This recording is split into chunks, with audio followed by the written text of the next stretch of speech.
Mariners TV is brought to you by your local Ford dealer, home of the F-150, America's best-selling truck for 49 years. By UW Medicine, the only health system in Washington that directly connects care to a research and learning powerhouse. UW Medicine, a higher degree of healthcare. And by Global Credit Union, powering the new Seattle Mariners cashback credit card. Apply for yours at globalcu.org. High above the crown here inside Kauffman Stadium. It's the final game of 3. The Mariners and the Kansas City Royals for the last time this season. Lineup today for the Mariners looks almost exactly the same as yesterday. J.P. Crawford leading things off. Luke Raley with his 4th 3-hit game of the season yesterday, including a double. The only change from yesterday's lineup for the Mariners, the man behind home plate, Mitch Garver, does the catching and bats 8th. Mariners trying to figure out something offensively after being shut out yesterday. They face today Seth Lugo, who, on one hand, she's got some good numbers, but he has given up a lot of hits, especially as of late. Yeah, and he took a loss, his career-high 4th straight losing decision that spanned over 8 starts last Monday against the Red Sox, despite it being his 6th quality start in his last 10 outings. All right, as far as what you're going to see, just everything. He calls his own game. So this is his pitch arsenal. And StatCast has one number. Lugo would tell you he's got 12 different pitches. StatCast has between 9 and 10 pitches. It's a lot. That's the official number, a lot. I think if you're the man behind home plate today, that's Salvador Perez, you're glad he's calling his own game, right? Yeah, absolutely. Well, the thing is Lugo has an idea of what he wants to do. He is very clear on what he wants to call, and a lot of times he's calling the pitch before Salvador Perez is even throwing the baseball back to him, and usually the pitch before is setting up the next pitch. He gets the first down on just 2 pitches. Here is Julio now. Now Lugo is not a hard thrower. Average fastball in the very low 90s, so he mixes it up well. Mariners facing Lugo for the 2nd time this year. He pitched well against Seattle earlier. Deep fly out to left field, and Julio leaves the yard. This is off the back wall of the bullpen. Number 9 this season for Julio, and the Mariners are on the board right away.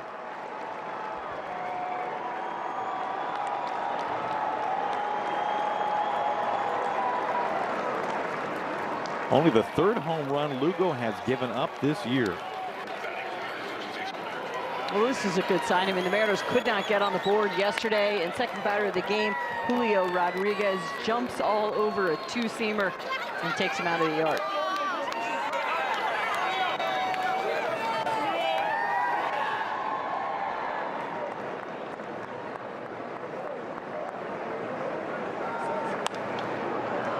Naylor into center field. Isbell trots over towards the gap and makes the catch. What a month Julio is having, especially in the power department. Another look at his home run. He's just so strong. This one hit 106 miles per hour off the bat. Now, we've seen 106 off the bat, but so far in this series, he's been hitting it off, or on the ground rather. This one he catches more out in front and hits at 405 feet.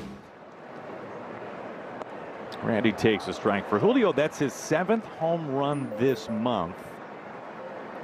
And if you look at what he has done this month relative to the rest of the game, only Kyle Schwarber and Byron Buxton have hit more home runs. Rosarena is out, so some really quick outs sandwiched around Julio's home run. Well, the Mariners are on the board. That's nice to say. We go to the bottom of the 1st. Brian Wu getting set to pitch.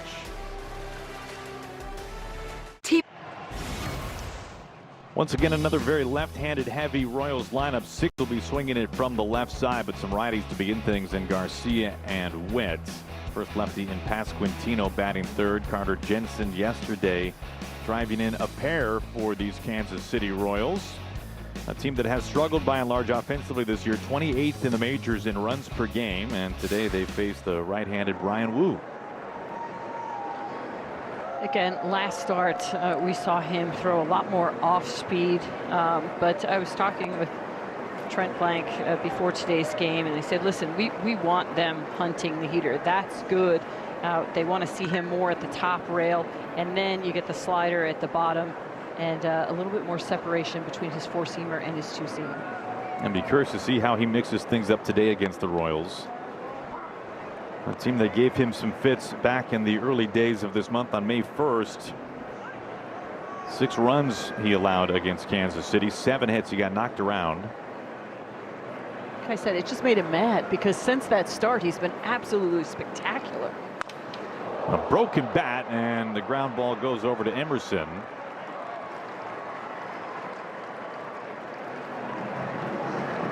One away.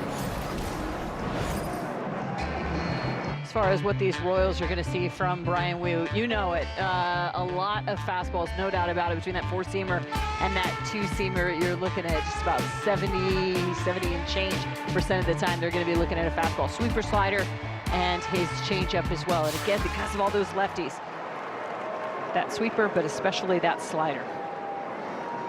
One down for Bobby Witt Jr.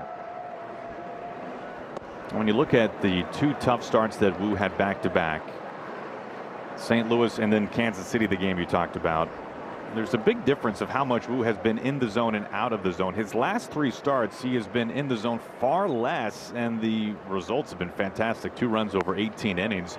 But you look at the previous 2 starts, St. Louis and then Kansas City, that we were talking about when he was roughed up. He was in the zone a ton, 60% of the time, and he gave up 13 runs over a combined 9 innings. So, seems like a pretty clear adjustment Woo has made since then. It is, but the biggest adjustment he's made is the fact that he's been able to get ahead with his first pitch these last 3 starts. These last 3 starts, he's throwing first pitch strike almost 80% of the time. I mean, 80% of the time. Before that, the other 7 starts, 68 first pitch. So getting ahead, and then he can play. Then he can get out of the zone. And he has been one of the best at landing that first pitch strike, and especially recently, 2-2 now on Witt.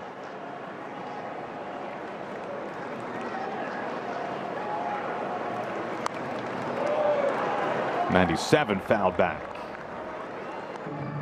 See, I just want to say, I'm backing up everything you're saying. He's been out of the zone more, but only because he's been even better than he usually is at getting in the zone with that first pitch strike.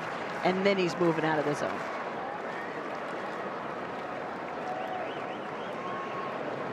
Two. Tried to get some chase that time on the sweeper. Pitch he's thrown a lot more this year. Full count to Witt.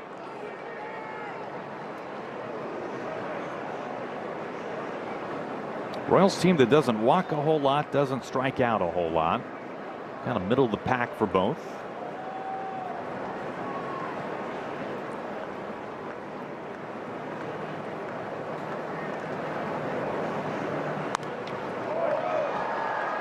Gets Witt to expand a little bit, but gets a piece to stay alive.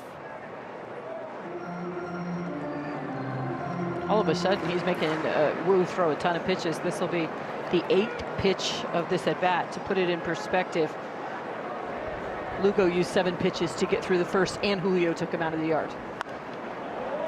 Another foul ball. It continues.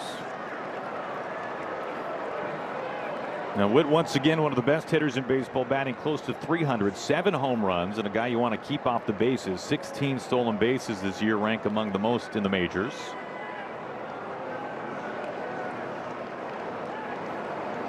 Pitch number 9. And it's strike 3, called 97 at the knees. And Witt wants the challenge. This was paint at the bottom of the zone. ABS powered by T-Mobile.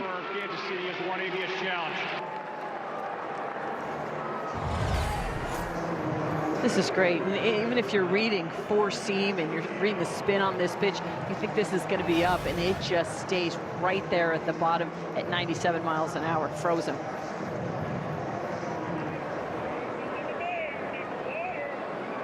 Two outs here is Pasquantino.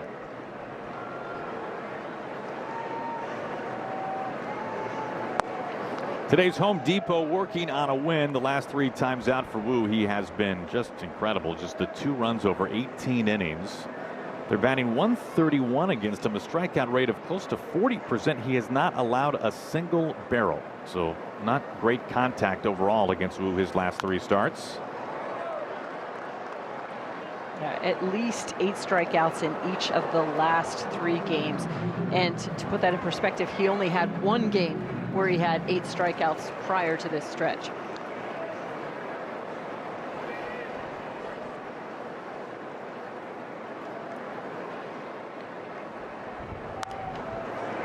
Another ball fouled out of play. First lefty hitter for Wu today. Last time he saw the Royals, he threw a season high in the number of changeups that he offered, and it makes sense with all the lefties. He's got 6 of them today. He threw barely 50% fastball last time facing Kansas City, probably in part just because he was getting knocked around a little bit, trying to mix things up and get them off the fastball.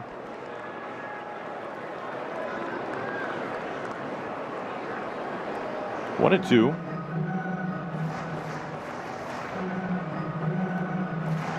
Now the Royals hit both his 4-seamer and his 2-seamer well last time. Yeah, and that's one thing they want to see from Brian in this start is for him to amplify movement with his fastball locations. Fastballs get them to the top with the 4-seamer and to the bottom with the 2. Well, there's a changeup and it gets a ground ball out. Wu retires the side in order. Julio's home run makes it 1-0 after an inning here in Kansas City. Although Miss Julio Rodriguez 90s jersey night next weekend. First 15,000 fans will take home this 90s inspired sleeveless jersey Saturday, May 30th. Thanks to KeyBank. Mariners.com to get your tickets.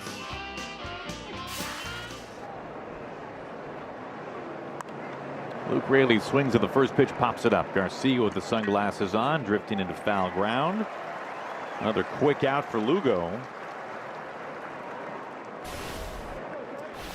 The insurance you get brought to you by Pimco Insurance. Well, the last 2 games these 2 teams have split it. The Royals have actually struck out more than the Mariners. The Mariners have the only home run. And the interesting thing here, the batting average on balls in play greatly favors the Royals. And we were talking about this before the game began, Angie. It is odd when you think about in years past when the Mariners have struggled offensively like they have the first 2 games, although they won one of those games.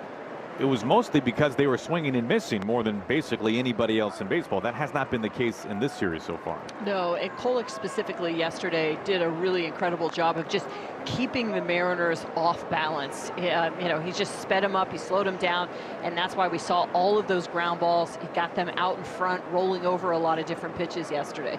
Nothing really hit hard. Well, they're probably due for a strikeout there.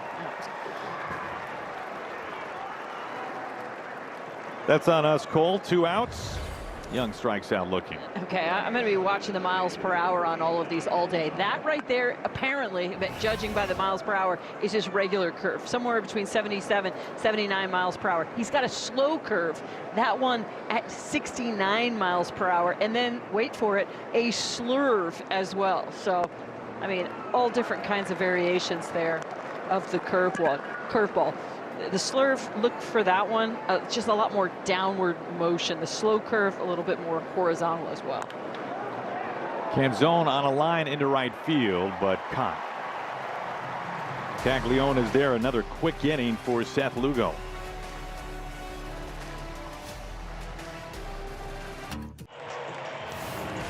Welcome back to Kauffman Stadium. Brad Adam with you at the Ford Sports Desk.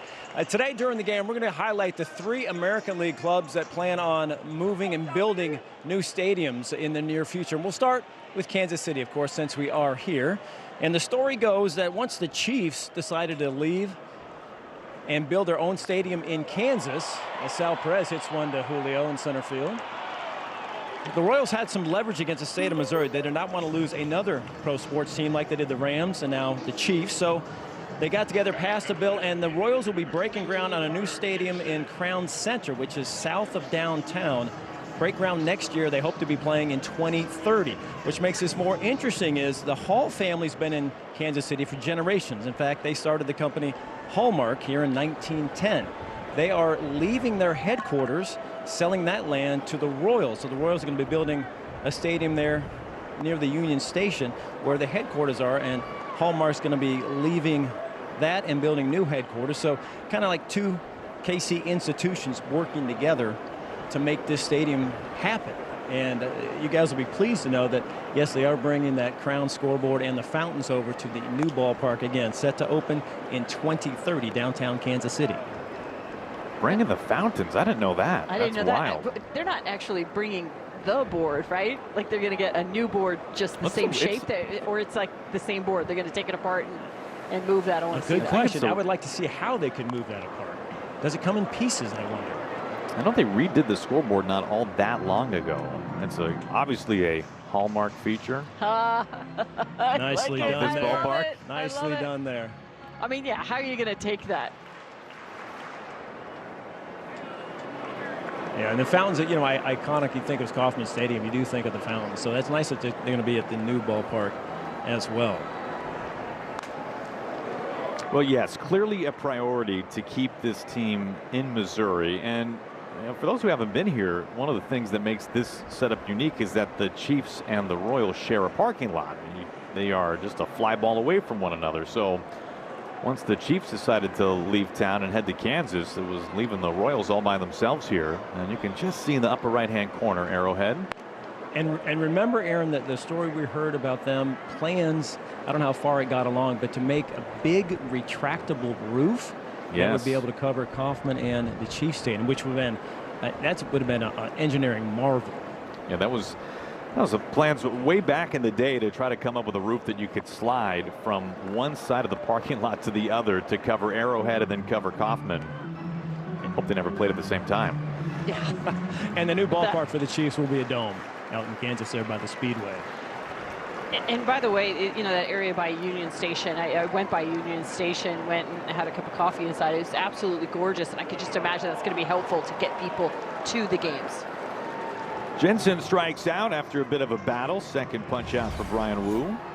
I got Salvador Perez to fly out on the sweeper, and then he gets a swing and miss from Carter Jensen right behind him on that same pitch. Well, it's a big loss to lose the Chiefs, and Arrowhead is really an iconic football stadium and one of the loudest, maybe the loudest outside of Seattle. Here's Caglione with 2 outs and nobody on. And even though Kauffman Stadium maybe doesn't make the list of the most iconic ballparks in the game, hot shot handled there by J.P. Crawford and a wide throw. What had the makings of out number 3 instead keeps the inning alive.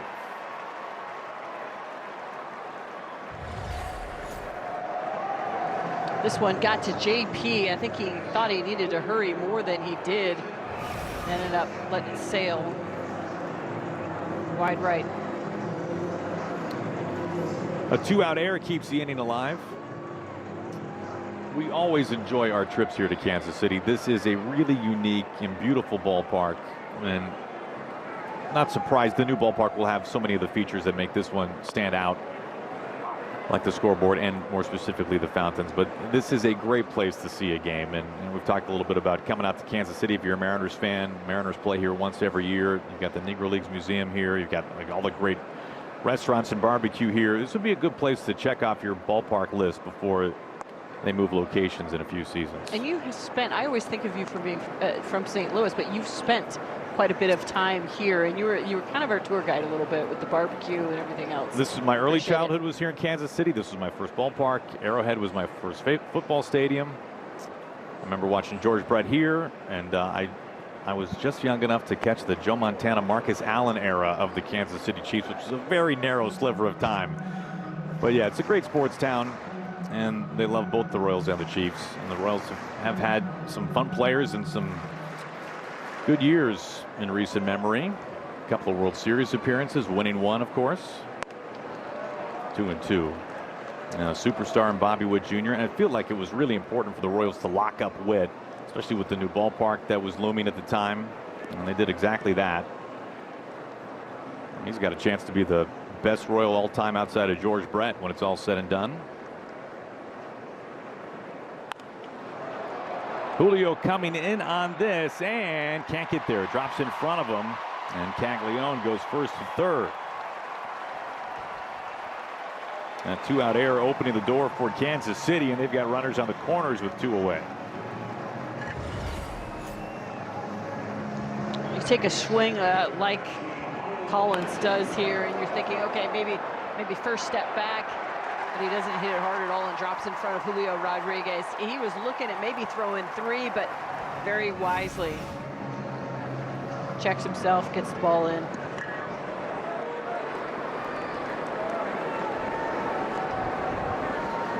Here's Massey. First pitch swinging, fly ball out to left field. Randy doesn't have to move much, and the side retired. Wu able to work around it and strand runners on the corners. It's off to the third. Mariners leading 1-0 here in Kansas City.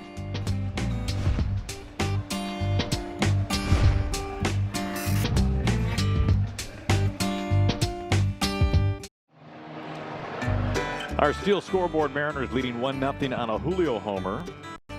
Mitch Garver leads things off in the third. Coming into this inning, Lugo had thrown 13 pitches and 6 different pitch types. Outside of that home run from Julio, it's been one quick out after another. And I think it's a smart approach for the Mariners. I mean, this is not a guy that's going to blow you away with his velocity. We talked about that. But at the same time, the first pitch that you get in the strike zone that you can reverse, that you can do damage on, that's what you want to jump on. And really, I mean, you've seen that. You look at Dom Canzone lined out on a changeup. He had 106 miles per hour. You know, Julio jumping on that pitch as well. It's not a bad strategy. Early in the count, get after it.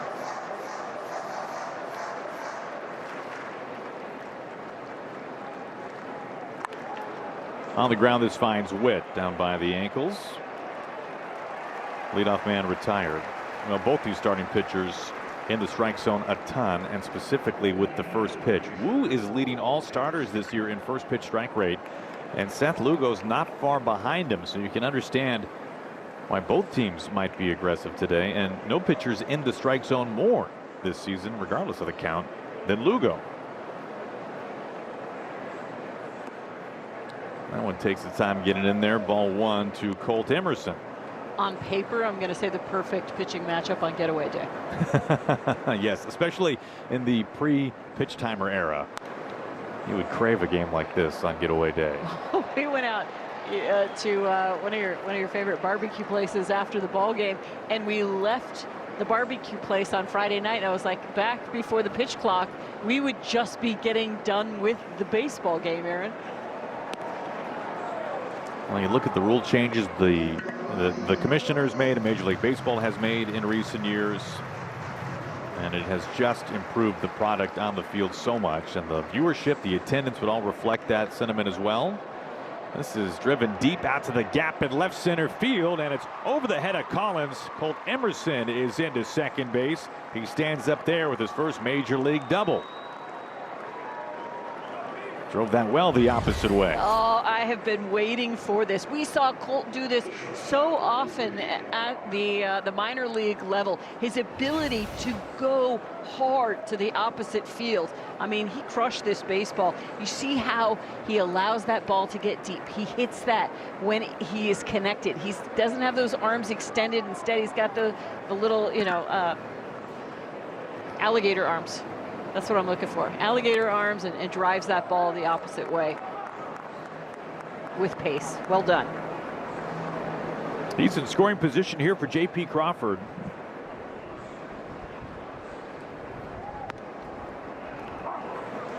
Well, the Mariners haven't had a whole lot of at-bats this series with a runner in scoring position. They won game 1 on a home run by Mitch Garver, and then were shut out yesterday.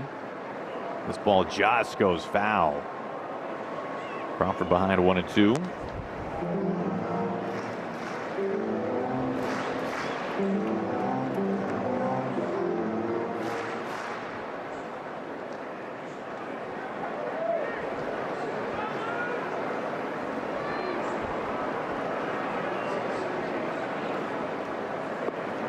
Really, when you look at the Mariners' struggles offensively against the Royals this year, and Royals pitching really by and large has shut down the Mariners offense so far this season. This is the 6th and final meeting between these two teams. The Mariners hit 4 home runs versus Kansas City in the very first meeting this year, and they had hit 1 since until Julio's home run today in the first inning. Full count now to JP. And beyond that, the Mariners collective had just 4 extra base hits in the last 4 games against Royals pitching. JP down swinging. So you think about the home run from Julio and the double from Cole Emerson, and all of a sudden, okay, this is a better way to win a ball game. You could tell already these Mariners hitters having a really good approach to Lugo, who has so many different pitches. And a lot of times they say, hey, don't be in between. You got to be on time for that fastball, and then you got to be ready for, his slowest breaking ball or off-speed pitch. But you got to remember, you have that luxury against a guy like Lugo, who doesn't have that plus velo, to be able to let it get deep, to let that ball travel, to think about hitting it out of the catcher's glove. These numbers now updated for Julio as he hits one on the button, but he lines out to third, and Garcia. Emerson's double is stranded. We go to the bottom of the third. Mariners have the lead. Today's walk in the park with WSECU and Washington State Parks. For every Seattle walk at home this season, WSECU will be donating $200 to Washington State Parks Foundation. This season at home, the Mariners have walked 114 times, bringing the total donation to $22,800. Love to see that. I have not seen that. I have not gone to the Museum of Art here in Kansas City. Next time. I saw the World War I museum, and it was, awesome. Like, worth the trip. Double up, Mariners game, World War I museum. Kyle Isbell leads things off. The art was the way that grass was mowed. The art's on the outside. So yeah. By the way, after I went to the World War I museum, I didn't give myself enough time to really, go through it. So I went down like a rabbit hole till like 2 in the morning on Friday night.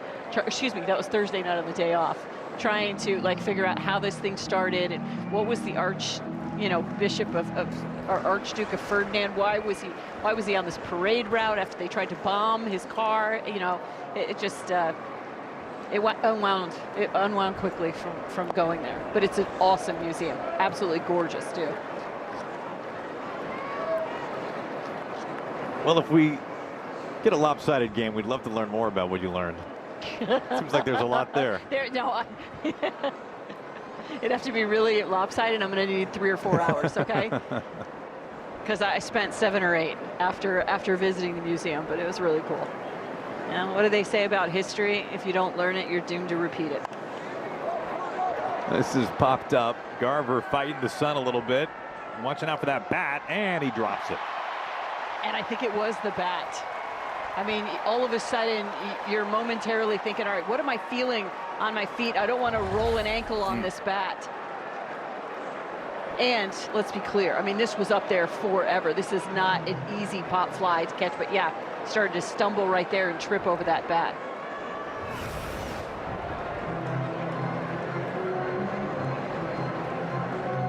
That keeps the count 1-2 on Isbell.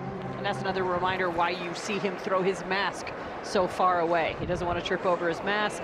Had no such luxury to pick up the bat and toss that.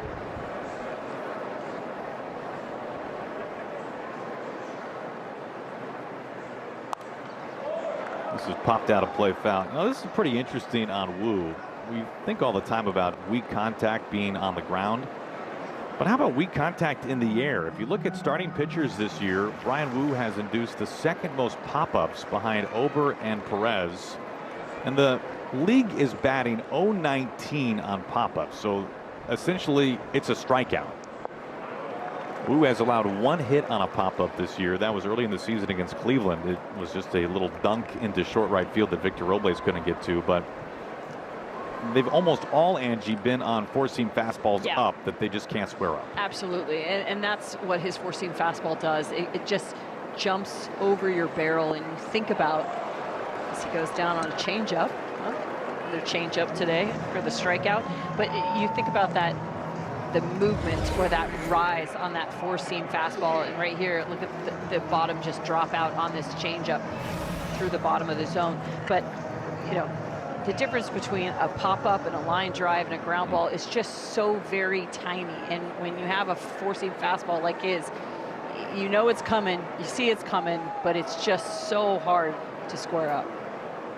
Here is Garcia back to the top of the order. Well, I mean, that sequence to Isbell, you think about the pop-up that he had that Garver dropped. That was a fastball up, and then the finishing pitch. The changeup was a pitch down in the dirt, the north-south effect that you get with Brian Wu.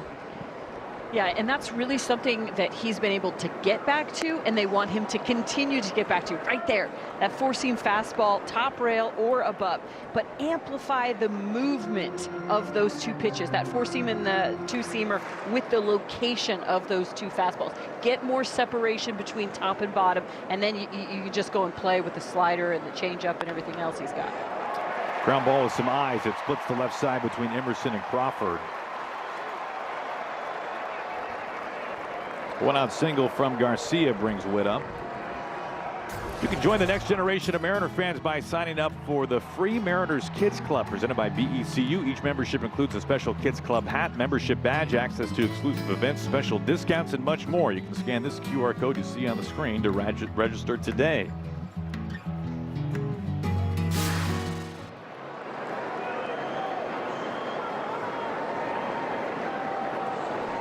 Bobby Witt Jr. with 1 out and 1 on.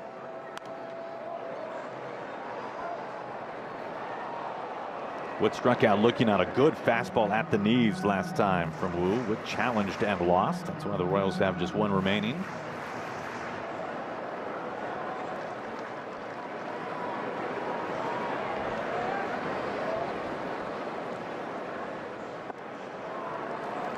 One ball and 1 strike. As you mentioned, they got him on the fastball in his last at bat.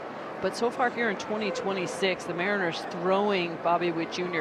a ton of breaking balls, over 40% breaking balls.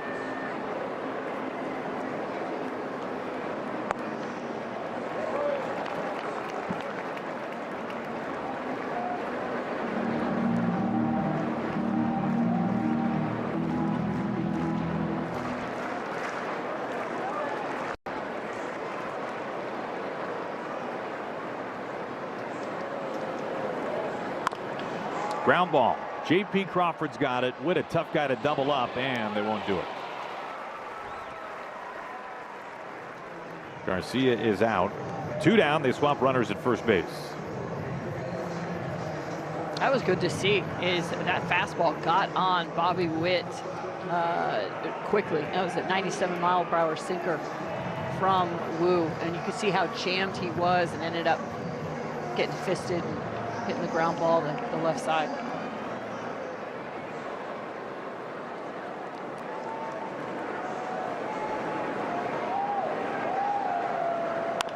Pasquantino, bouncing ball deep in the hole. Young on an angle over to first base. A runner left. All right, Angie. Flying a day early next time. Yeah. And give us the full report There on the it World is. War I Museum here in Kansas City.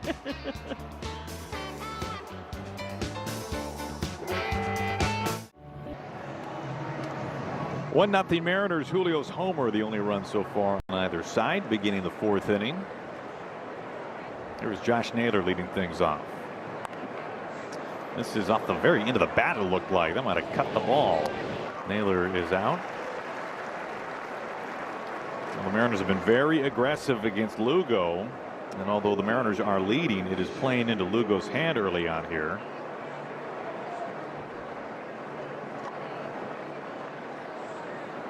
"31 pitches. Wow. Randy wasn't going to swing at that one as he walks away and looks at a strike.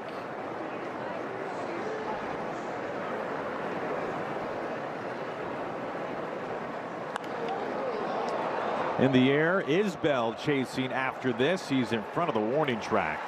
3 pitches, 2 outs. The first Mariners fireworks night of the season is this Friday. Don't miss an epic 90s themed post-game show after the Mariners take on the Diamondbacks, presented by T-Mobile and Warm 106.9. Mariners.com/fireworks to get your tickets and see the entire fireworks schedule for the entire summer. 2 outs and nobody on. In steps Luke Raley. I wonder what the impact of these short innings are on Brian Wu. I mean, he's pitched very well, obviously, so far, but not a whole lot of recovery time for him. No, a couple times he's basically just gone down the dugout stairs on one side and then come back up the other side. It's 0-2 on Raley. It's not like Brian Wu's given Lugo a lot of time either, though. He's been made pretty quick work of the Royals.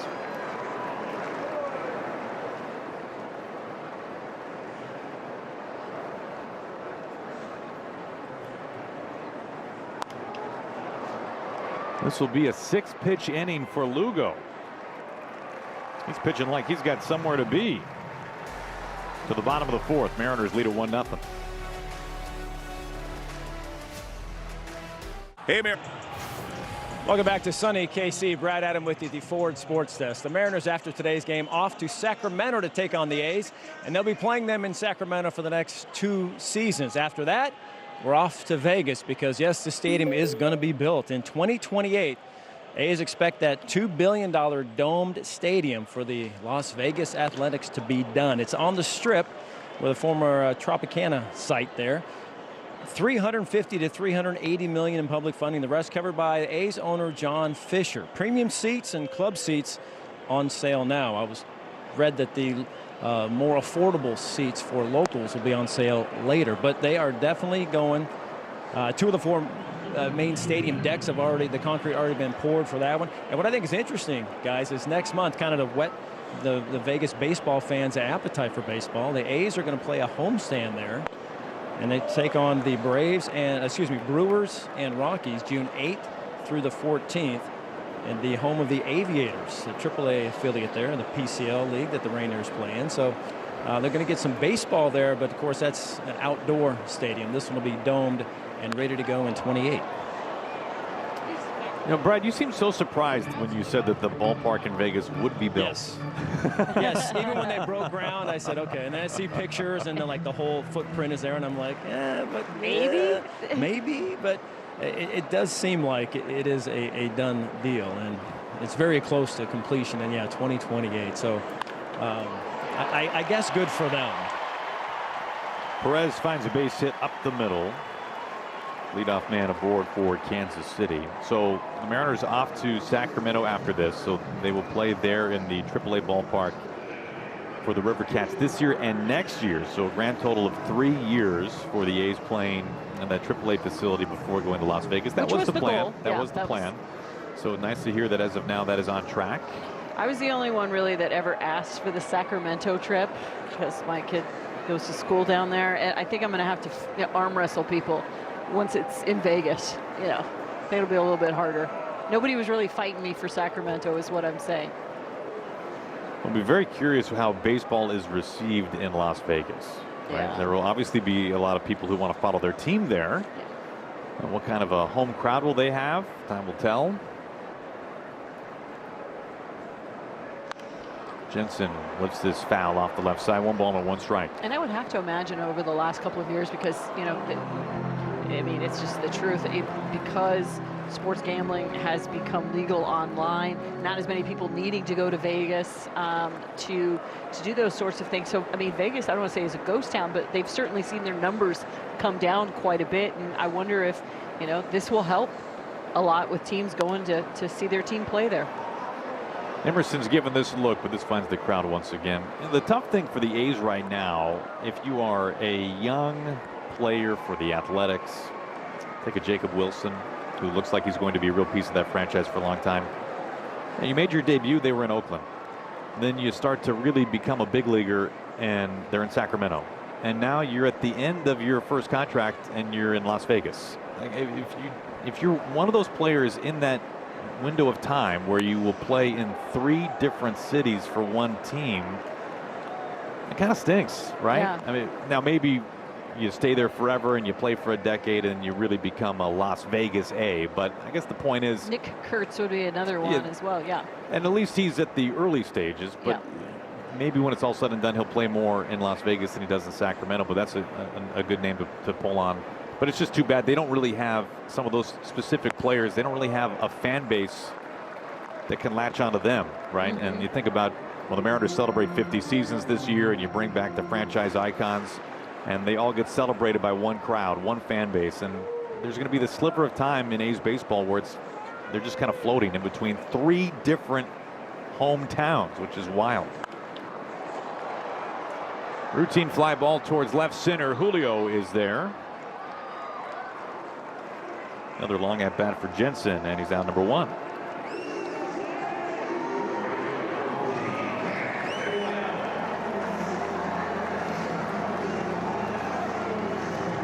That brings up Caglione. A's right now in the middle of the pack in terms of runs per game and home runs. Pitching's been a problem for the A's this year and in years past. And they were shut out last night in San Diego. They had to face Mason Miller in the 9th. Mariners are off to Sacramento after today. Be their first trip, the Mariners that is, to play the A's on the road this season.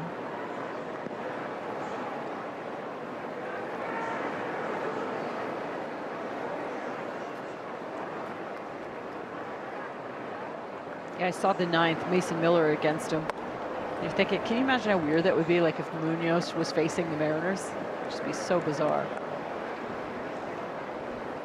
And Miller, who at one point was a starter for the A's, then moved to the bullpen and the closing role for the Athletics, and then traded last year. And has been even better, it seems like, as a member of the Padres, if that's possible. 2-1 now to Caglione. I'm so curious, like what it was that they looked at with him and just said, can't be a starter, like not going to work out. I'm sure a lot of hitters are glad they don't have to see him for 6 or 7 innings, but. This is hit on the button out to center field. Julio finds it there. 2 outs. 2 down. Perez staying put at first.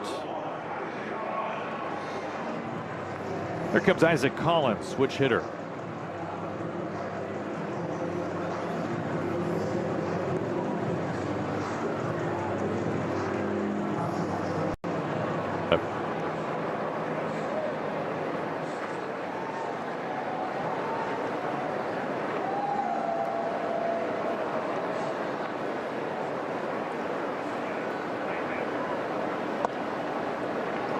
Down and in, ball 1. It is funny with the Mason Miller thing. Everybody needs starting pitching, and Mason Miller was maybe, now he didn't start for very long with the A's, but he was maybe on his way to becoming an above average starting pitcher. I don't know. Didn't really see enough of it to know for sure. So what would a team want more? Call it an above average starting pitcher or the game's best closer? I mean, I think everybody needs starting pitching, so I don't know if it's an easy decision, but he's obviously become the game's best closer. I don't know if that was obviously known was going to happen when they made the change. Yeah, I don't know that you could have known what you were getting at the time you did make that change, but once you realize his value as a closer, there's no way you go back and think, oh, like, you know, I'd love to get a win, you know, once every 5 or 6 days with this guy on the hill. No, I'd like to guarantee 4 wins over 5 or 6 days with him at the back end. You look at his velocity. He threw hard as a starter. His average fastball was 98, and last night he struck out 2 batters, both at 103, down and away on the corner. So you always think that when you move a pitcher to the bullpen that their stuff will increase. It doesn't always happen, but for Miller it increased more than you could ever imagine.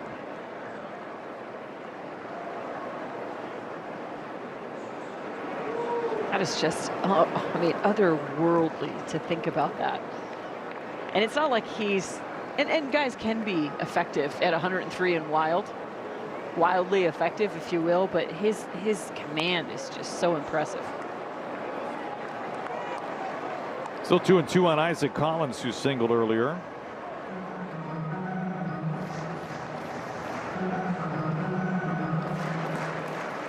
So Royals have had some pretty lengthy at-bats against He's getting close to 70 pitches here in the 4th inning. Yeah, and Isaac Collins chewed up some pitches, and it was after the error, so I was kind of curious, like, how many extra pitches is he going to have to throw because of that error?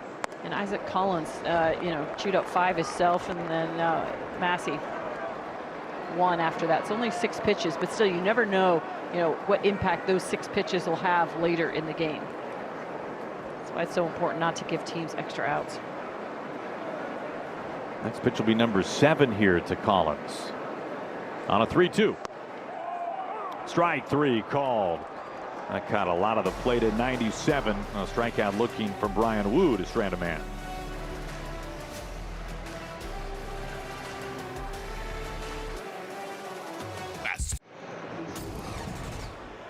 Well, we were kind of curious, are the Mariners chasing and swinging at pitches they shouldn't be? But the outs so far recorded by Lugo, there are some edge pitches here, Angie, but just one outside of the strike zone. Yeah, you like seeing this. They're making good decisions. Again, he's got a lot of different pitches. You've got to get to him early. They are so far doing that. Just one, really, that sweeper that was wholly outside of the strike zone that they went after and put in play. Mariners have 4 outs recorded on balls in play at 100 miles an hour or greater. This is a fly ball out to left field. 2 pitches and 1 away. You bring up a really good point. I'm starting to circle them, Aaron. Is, you know, they've stung some baseballs. 106 Dom Canzone, Randy Arozarena, 100 to the warning track in center field. So they've been putting some good swings on some baseballs today. So 17 pitches in the third. Everything else has been just the definition of smooth sailing and then some.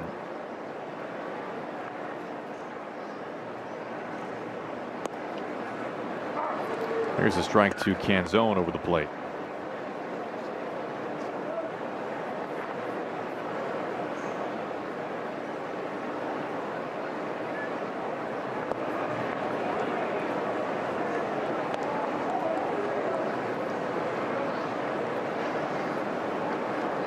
Yeah, Kolek throwing a complete game yesterday, and then you've got Lugo at 40 pitches here in the 5th inning. Bullpen's down there going like, back-to-back spot day? What's happening here? Now the Royals have just 1 challenge left. Lugo challenging this, and it is a ball. Calls confirmed. Kansas City is out of ABS challenge. I think the umpire said the pitcher is challenging. That's what I heard as well. It might have been a rare pitcher challenge. And Salvador Perez is trying to get the pitch count going.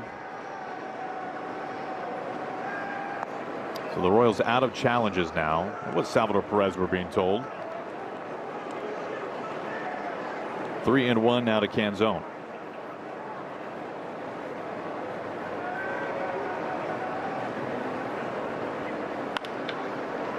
Hot ground ball, but snagged there by Massey. Another hard hit ball, 111 that results in an out. Well, don't miss your chance to sit in the J-Rod squad presented by Adidas. This special section in center field is available every game at T-Mobile Park. And on Tuesdays and Fridays, you can score an exclusive no-fly zone t-shirt. Get your tickets at mariners.com/JRod. Yeah, going back to that, you talked about that's 111 miles per hour off the bat. Just a really good approach by Dom Canzone in the sense like you get the count in your favor, 3-1, look for the heater, get the heater, don't miss the heater. Almost got a piece of Garber. He gets out of the way. 2-0. Mariners have had 2 base runners, the home run by Julio, a double by Emerson.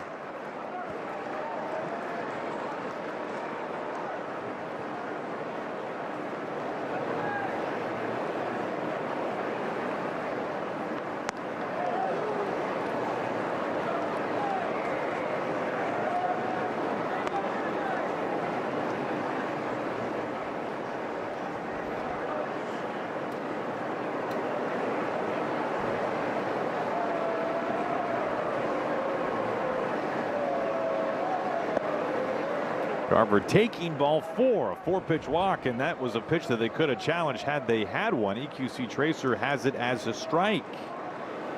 But the Royals out of challenges now, so a 2-out base runner, the first walk today from Lugo. Yeah, we continue to talk about the importance of, you know, having those ABS challenges a little bit later in the game, and it's like, when do you decide to use them? And I also talked the other day about how the Kansas City Royals are the only team I'm seeing practice. Well, Emerson rips this into right field for a base hit. Garver hits the bag at second. Emerson is on his way to second base.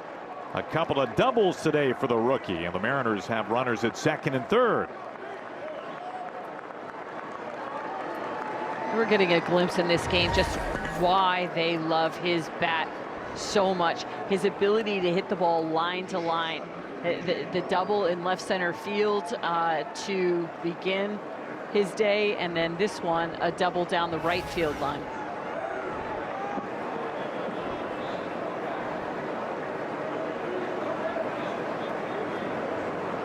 Well, the Mariners a chance to cash in here. Second and third, top of the order. And it misses low and in. Ball one to J.P. Crawford.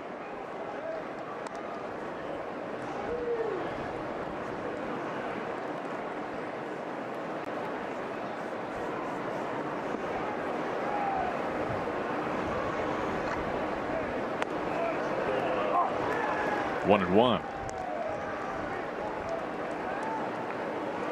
Just on the edge. 2 outs, 2 on.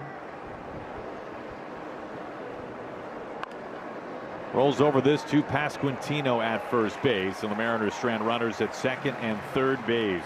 They do take the lead, though. Brian Wu pitching in front, 1-0.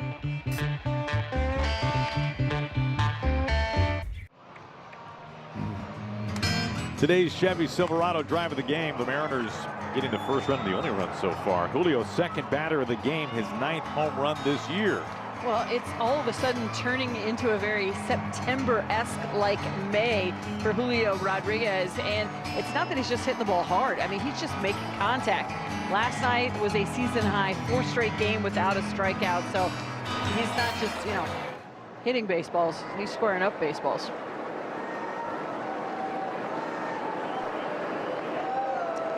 Mariners leading thanks to that home run.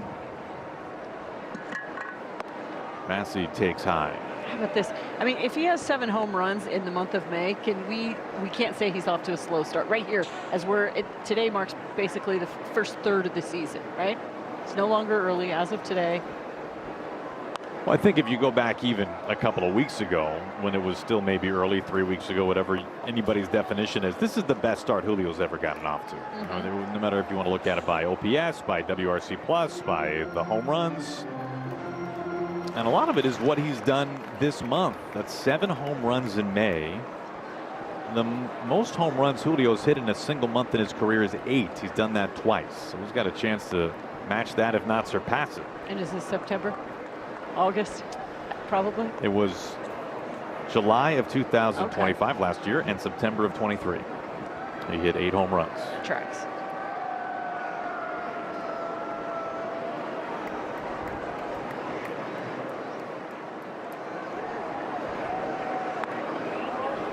Two and two.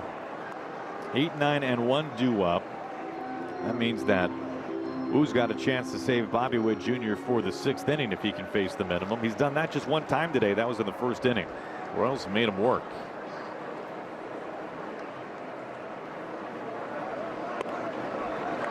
Full count.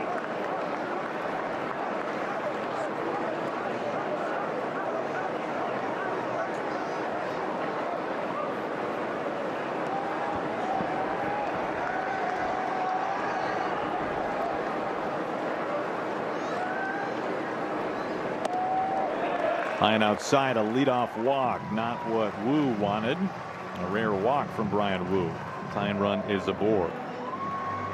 Well, Wu has been one of the best at first pitch strikes this year of any starter, and the Mariners once again are leading the charge. Highest first pitch strike rate in baseball. For the Royals, it's a much different story. Near the very bottom, 27th in baseball. If you break it down for the Mariners, both their starters and their relievers are first in their respective categories in first pitch strike rates. It's not just being carried by one side of the pitching or the other.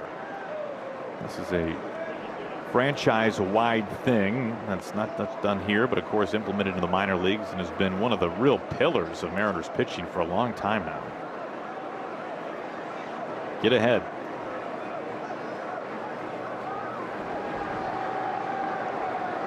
Here's Kyle Isbell. Squaring to bunt, and he bunts it foul. You're right. I mean, this is something that they focus on. It's their mantra. It's something they track, not only the 0-0 count, but also the 1-1 count. This count right here, the difference between 1-2 and 2-1, just a huge swing in baseball. Obviously less so with what Isbell's trying to do and move the runner.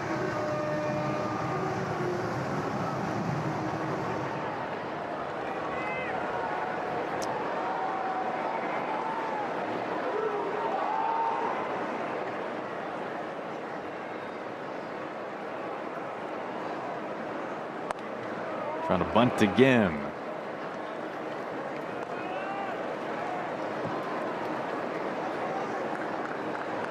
Top of the order is next.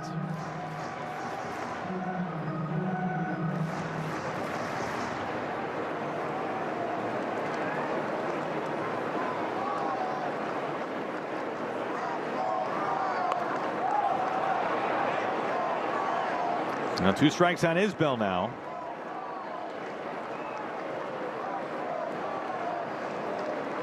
And both these teams struggling offensively. Royals have really struggled this month in particular. We keep talking about Woo's four-seam fastball and how he gets guys to pop up. It's the same story on the bunt. He tried a couple times to bunt Woo's four-seam fastball, and both times that he fouled it off, it was the four-seam fastball.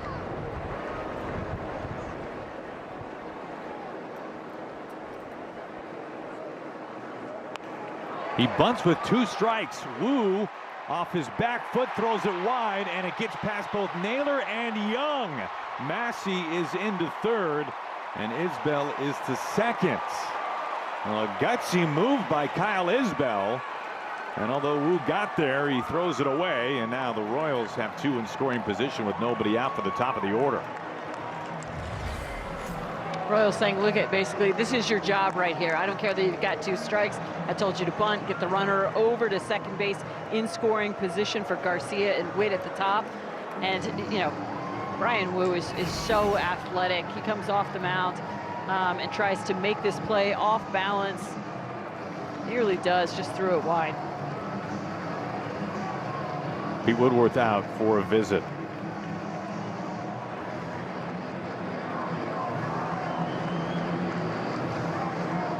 Well, you got to buckle down now. 80 pitches for Woo, top of the order, nobody out in a 1-0 game with 2 in scoring position. A fly ball could tie it up. And this is just to calm things down. Nobody getting up, nobody warming up right now in the Mariners bullpen. That was not to buy time. That was just to calm Bryan Woo down.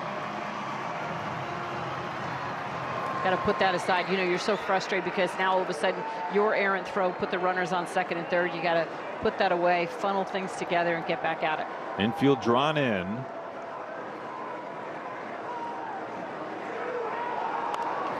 Jammed him on the first pitch. Sinker at 96 on the hand. Strike 1. Now, neither team has excelled, to say the least, with runners in scoring position.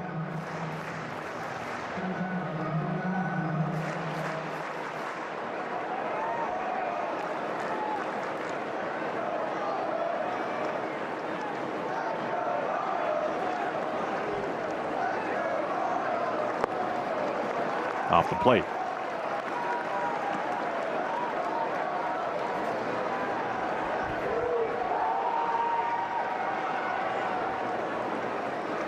Massey at third. Isbell is the runner at second base.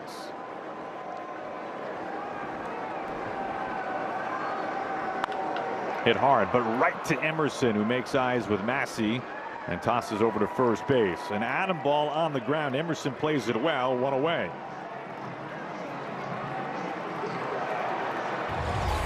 You know, Aaron, yes, this was right at Colt, but at the same time, this guy absorbs exit velocity so gracefully. I mean, he's in right there, even with the bag just 90 feet away, and just absorbs 96 like it's nothing.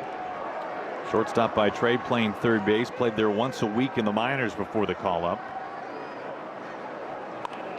And on the hand, shallow center field. Julio comes charging in, and he makes the catch. And Massey has to stay anchored over at third base. A huge out, number 2 to the Royals' most dangerous hitter, no less. It was huge, and the infield is drawn in. We've shown them how close they're playing. So all of a sudden you have this shallow fly ball, and so Julio knows, I got to go get this because the infield's drawn in so much. There's no way that Cole Young's going to be able to get back and get this ball. I don't know that Julio had to throw it out on a run, but he just wanted to let everybody know you got to stay right where you are. Huge out right there, getting Bobby Witt Jr. And Woo running that 2-seamer in on the hands of those righties, and Garcia and Witt now facing a lefty bat in Pasquantino, who was grounded out twice. Infield can now get back to normal depth. 2 out, second and third, 1-0 Mariners. And Woo just 1 pitch away from getting out of a jam.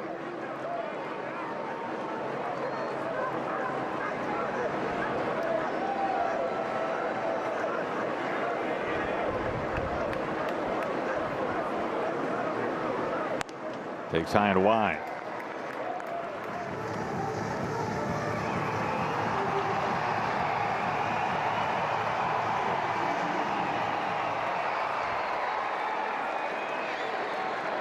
Massey at third, Isbell at second. On a 1-0. That just misses the top line. EQC tracer shows that barely being a ball.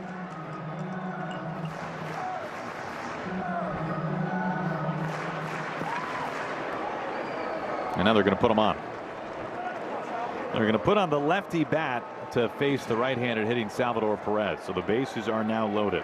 Now this is two things. One, you like this matchup better, righty on righty. The other thing, Pasquantino, for whatever reason, has had a tremendous amount of success against the Mariners this year, hitting over 333 against them. Everybody else hitting $180, but for whatever reason, he has been good against Seattle.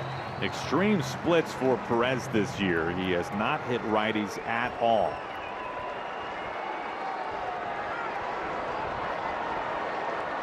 And this gives you a good idea as to why the Mariners made that move once Wu fell behind 2-0. And he's trying to get on the same page here with Garver. And now the second base umpire talking to Wu. Now here comes Dan Wilson.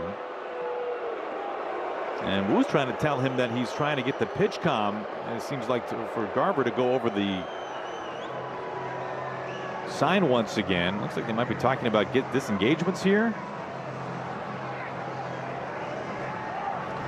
And now Dan out talking with our home plate umpire. Everybody's in the fold here.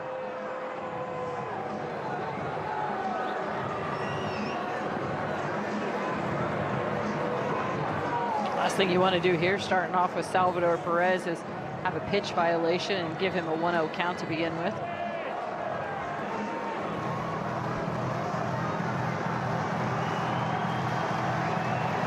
Now a huge spot here. 2 outs, the bases loaded, power at the plate in Salvador Perez.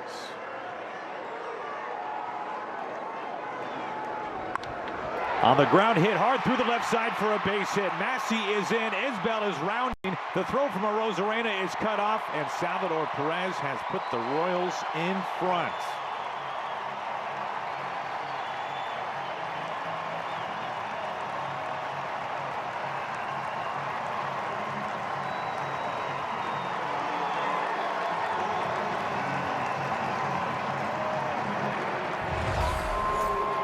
Went back to that two-seamer, tried to run it in on his hands, didn't quite get there at the bottom of the zone, and Salvador Perez jumps all over that first pitch fastball. And this throw a little bit up the line towards first base. Good idea to cut it off by Cole Emerson.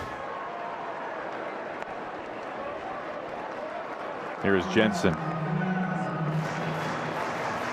2 outs, 2 on still. Royals now in front. Ferrer is warming. Lefty bat Caglione due up next.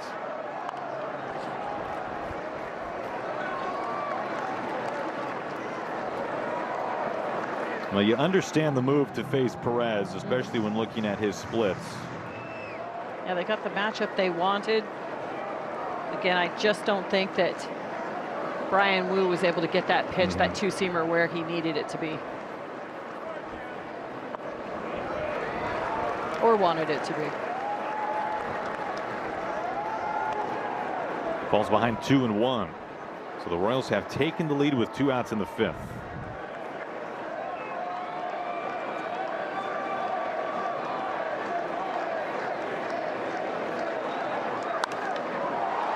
Fly ball, Randy giving ground, backing up, backpedaling onto the warning track, keeps going back, and it's off the top of the wall.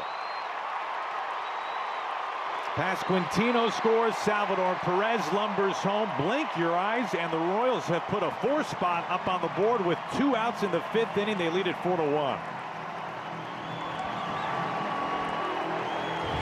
I think Randy would be the first one to tell you he's got to get back. He's got to do a better job against this fly ball here. This just, he kind of just drifted and drifted, and this ball kept carrying and carrying on him, and he never really got turned. You got to make a decision. You got to roll that shoulder, or you got to turn the hips. You can't backpedal. That's not an option in the outfield.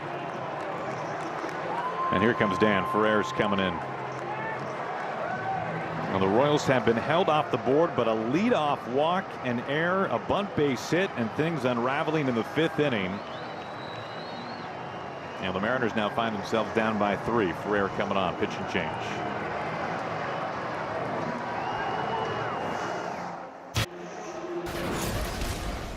Now Brian Wu, who was pitching very well today, gets chased in the 5th. Yeah, everything started to unravel, and I know he's going to be frustrated with himself. It was his E1 that put runners on 2nd and 3rd. It looked like he was going to get out of it just with the 2 runs worth of damage off the bat of Pasquantino after the intentional walk, and then the bat of Salvador Perez doing the damage, but Carter Jensen gets him as well as the ball gets over the head of Randy Arozarena out in left field. Frustrating inning here for Brian Wu, who has been so good up until that point. Ferrer is on here facing Caglione with 2 outs and Jensen at 2nd base. Left Caglione and then Isaac Collins, a switch hitter next up, and then a couple more lefties in Massey and Isbell. So perhaps trying to get the Royals to go to their bench. They do not have any lefties on the bench, just righties to play with.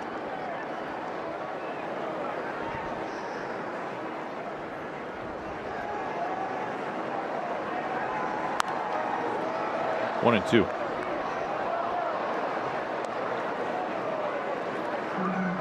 It's been a rough road this year for Caglione, still a young hitter, former 1st-round draft pick out of Florida, against lefties. Batting with Jensen at 2nd base. 2-2.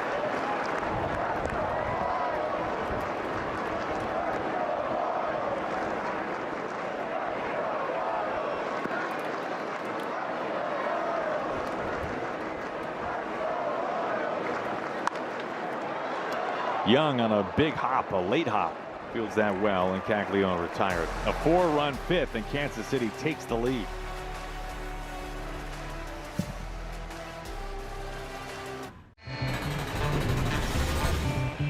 Today's Snoqualmie Casino Supermo, Julio in the 1st inning. His 9th home run this year. Unfortunately for the Mariners, that's been the offense so far. Off the back of the bullpen in left for Julio. Talked about yesterday, the Mariners getting shut out. Today, just the 1 run. I mean, you just got to do more. That makes things so hard for Brian Wu as well, or anybody else who climbs the rubber for the Mariners. Your margin of error is just so small. It's a hard way to pitch. Something was going on with Julio. He just got a pitch timer violation. He's showing up. He doesn't have his gloves or his helmet on. It's a 1-strike count. Not sure what was happening there. Can you get 2 violations? Hopefully not. This is an oddity. That's a head scratcher.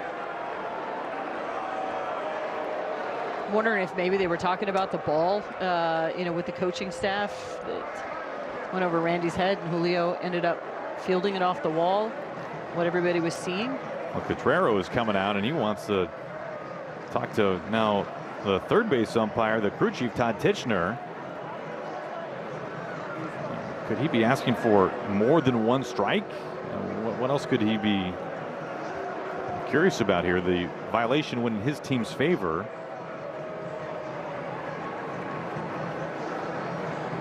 I've never seen a player inside the circle putting on his batting gloves and walking there with his helmet before the inning begins. No, I haven't either. Something obviously was going on that made Julio late for his appointment to begin the 6th. Not a good look. And then I guess if you call it an equipment, you can't get like double banged for an equipment, and that's what he's saying. He's like, I'm putting on my equipment. I don't know. Well, now it's 0-2 on a borderline pitch.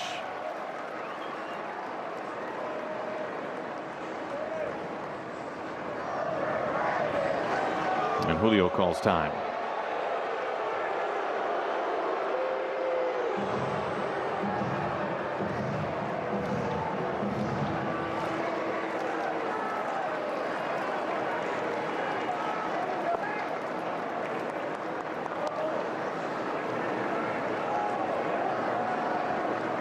Lugo, meanwhile, at 54 pitches here in this 6th inning. This is skied out of play. And now pitching with the lead for the first time.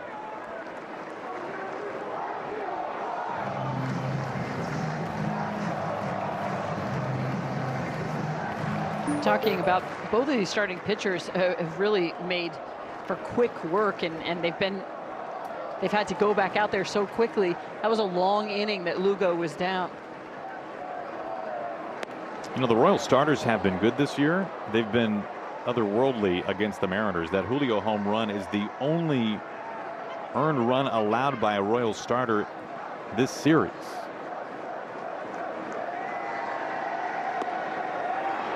Doesn't chase. 3-2. Well, the rotation's been the best part of the Royals so far this year. But they shouldn't be that good. Bullpen has had its issues. The offense obviously has as well. They've gotten some good starting pitching. Look at this pitch sequence and what Julio's up against. Seeing a little bit of everything. Now adding the first four-seam fastball to this at bat. Well, the only good news here is that Julio's seen more pitches in this at bat than Lugo's had to throw in probably 2 or 3 different innings. Fouls another one away. Let's see, more pitches this at bat than Lugo threw in the first, in the second, or in the fourth. And it'll tie because this is the 9th pitch, the 6th.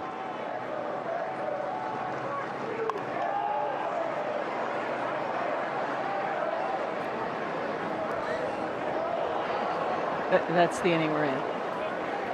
Yeah. It is the 6th inning. I'm going to take a lap.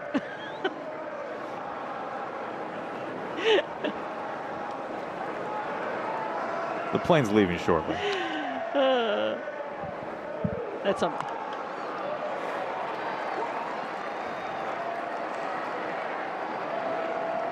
Caught in right field by Caglione. 10-pitch at bat, but Julio retired. Well, for one of the strangest starts to an at-bat I've ever seen. I mean, that was a good at-bat by Julio put together, and to see 10 pitches and at least take a nibble out of Lugo. Well, I'm sure that no hitter enjoys walking back to the dugout, right? Yep. But in the context of this game and Lugo's extreme efficiency, a 10-pitch at bat is actually doing a lot of good, even if it ends in an out. Now the Mariners need some runs, obviously, but Lugo he's just been was cruising. on pace for a Maddox in this game. Yeah, I mean, you go back to the 2nd inning, and the only guy that saw 3 pitches was Cole Young, who struck out on 3 pitches. You know, Luke Raley and Dom Canzone saw 2 before and after, a total of, yeah. Actually, one of them only saw 1. Yeah, 6 pitches total in that inning. Wow. 2-1 on Naylor.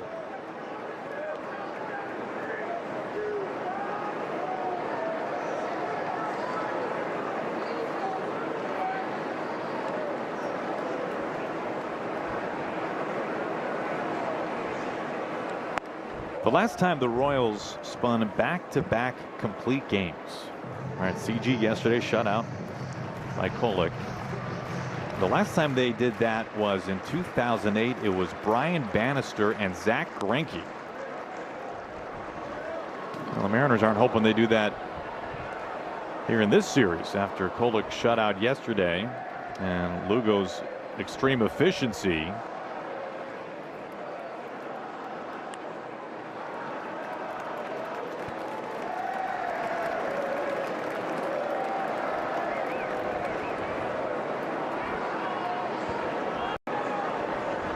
Three-two.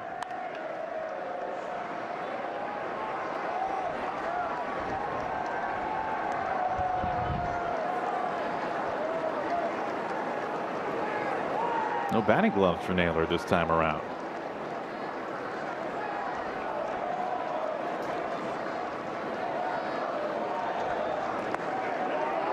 Does not go, takes off the plate. Sometimes guys do that against slower pitchers. Sometimes we'll see guys go up against a position player who's pitching with no batting gloves as well. The idea is they don't grip it and they don't swing as hard. Now, Lugo's certainly not a hard thrower.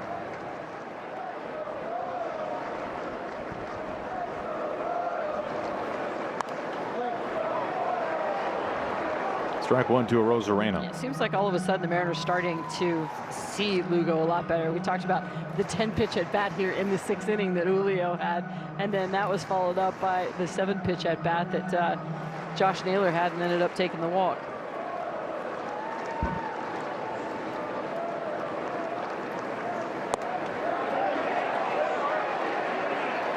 He goes around. It's 0-2 on Randy.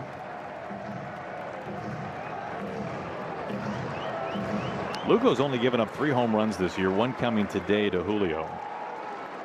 But a big swing here, and all of a sudden it's a 1-run game. It was a big swing, but he comes up empty, 2 outs. This is the 2-seamer away on the black outside. I think that you're right. I think Randy had an idea that, hey, listen, I can close up the gap. Randy wanted batting swing. gloves. Is that what you're saying? Yeah, exactly. Yes. Here's Raley.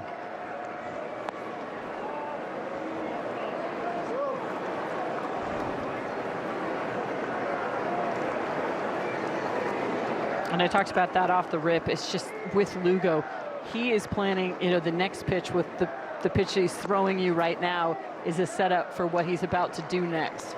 And I think that's what we saw right there with Randy and him painting that sinker on the outside corner.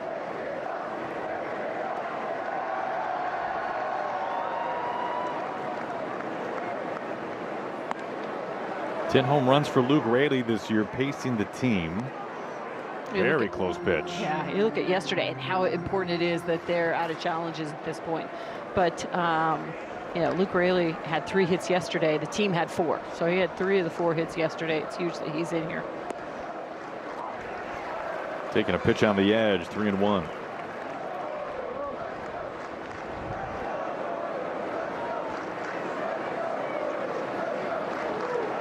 Naylor at first base after the walk. Fly ball deep. Right center field. Isbell is just in front of the wall, and he makes the catch. A man left to the bottom of the 6th inning. Royals in front.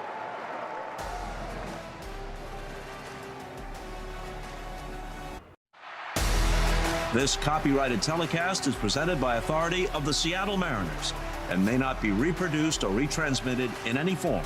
And the accounts and descriptions of this game may not be disseminated without the express written consent of the Seattle Mariners.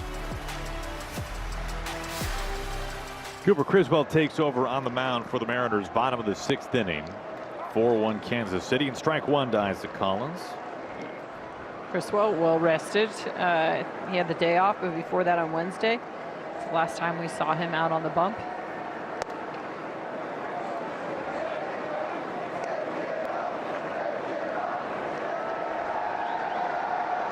Brian Wu getting the start today and having to be pulled after 4 2/3. This was a real pitcher's duel going into that bottom of the 5th inning, but the Royals pushed 4 runs across.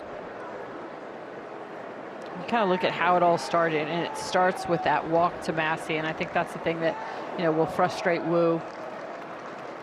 Doesn't like to give up those free passes, and then Isbell dropping the bunt with 2 strikes. The corners were back, so Wu's got to come off the hill at that point, make the play, tries to make the off-balance throw, and throws it into the lumberyard up the right field line. And then everything just kind of sort of unraveled from there. This is out to the gap in left center field. Julio on the sprint to cut it off. He gets to it now, fumbles it, and with that, Collins can easily get into second. For the Ford Sports Desk, Brad. Well, Aaron, as we complete the 3rd and final team in the American League looking to move stadiums, has the longest way to go. It's Tampa Bay, actually trying to get to Tampa Bay. They did get a big win when the Tampa Bay City Council, by a 4-3 vote, approved a stadium plan which give you give them $2.3 billion to build a stadium. The Rays contribute $1.27 billion. County and city chip in. It's a 31,000 seat to be open in 2029. This time Massey drops the bunt. Emerson to first base in time. Aaron, and that puts Collins in the third. Brad. Sorry, Aaron. It's going to be located on the Hillsborough College campus. Now, where that is adjacent to Steinbrenner Field, which is the Yankees' spring training ballpark where the Mariners played the Rays last year when the Trop was undergoing some renovations. It's also across the street from where the Buccaneers NFL stadium is. So that's kind of where what they're thinking. The county's going to own the land, leases to the Rays for 35 years. So yes, the first step was good. There's several more votes to go for this one. Again, it's got the longest way to go. But Tampa Bay playing in Tampa, what they've wanted really for a long time, guys. And if you remember, and the fans don't know, we stay in Tampa Bay. It's about over a bridge, maybe a 40-minute drive to get to St. Pete, which is where the Trop is. And amongst all this, and they've been trying to move for years, Aaron, Tampa Bay just keeps winning. This is in the air. Man at third. That's Collins. Catch made. Raley. Shallow right center. Throw is out of time. Sack bunt followed by a sack fly. Some small ball for the Royals, and they extend their lead.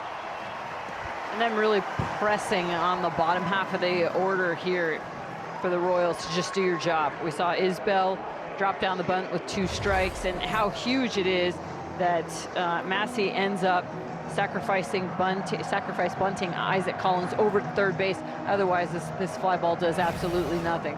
Probably doesn't get him over to third, and certainly isn't a run. 2 outs, nobody on for Garcia. Yeah, it is kind of wild. They've been the Tampa Bay Rays, and they haven't been in Tampa Bay. In St. Pete at the Trop. I will miss the Trop. Which said no one before. The Trop's grown on me over the years.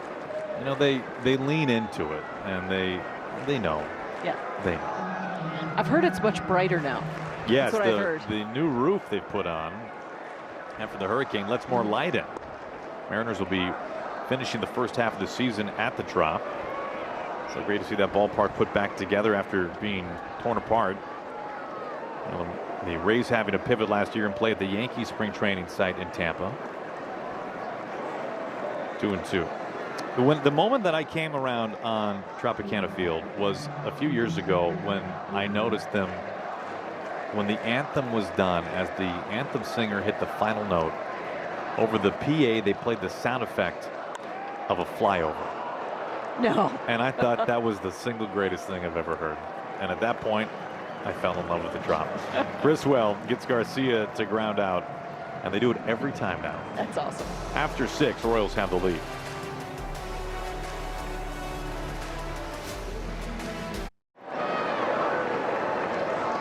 Overlake Medical Center scoreboard, 5-1 Royals.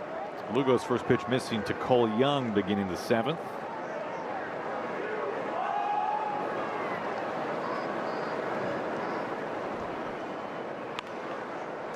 On one hop, Pasquantino plays that well. Lugo covering.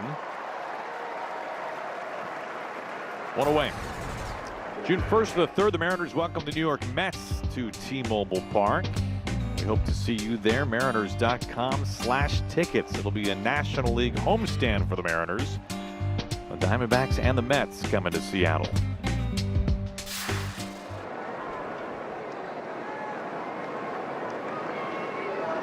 Here's Canzone.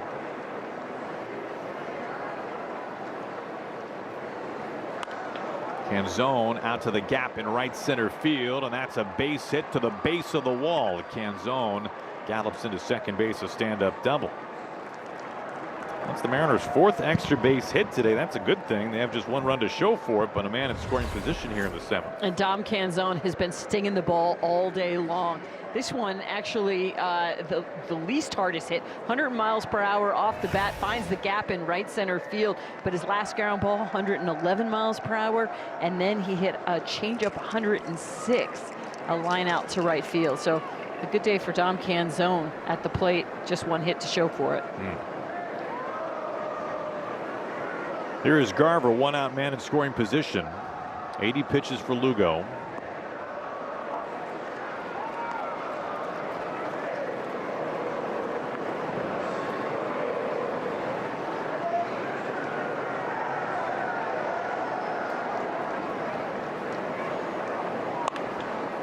This ball is past the dive of Massey over on the other side of second.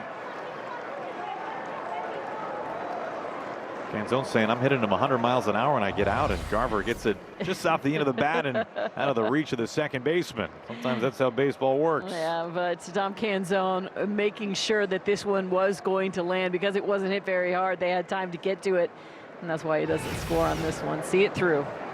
Well, the Mariners now with runners on the corners and one out. Lugo is at 82 pitches, and for the Royals, a rested bullpen yesterday, a complete game shutout. So the bullpen was left alone. One of two lefties, Daniel Lynch, is warming up. We've got Emerson and then J.P. Crawford.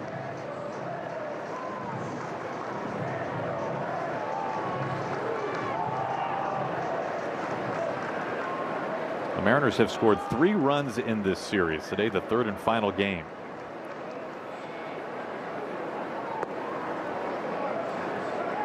Emerson, a pair of doubles today. What an impressive afternoon. A double to left, a double to right.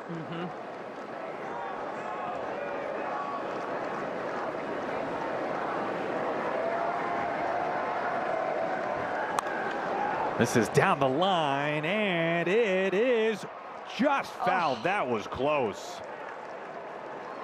That looked like it had a chance to get right on top of the chalk. Yeah, his ability, though, to do that, to hit line to line, is going to serve him well just at this level, but especially against a guy like Lugo, who has so many different pitches at so many different speeds. How close was this? Not clearly foul. Yeah. Good call.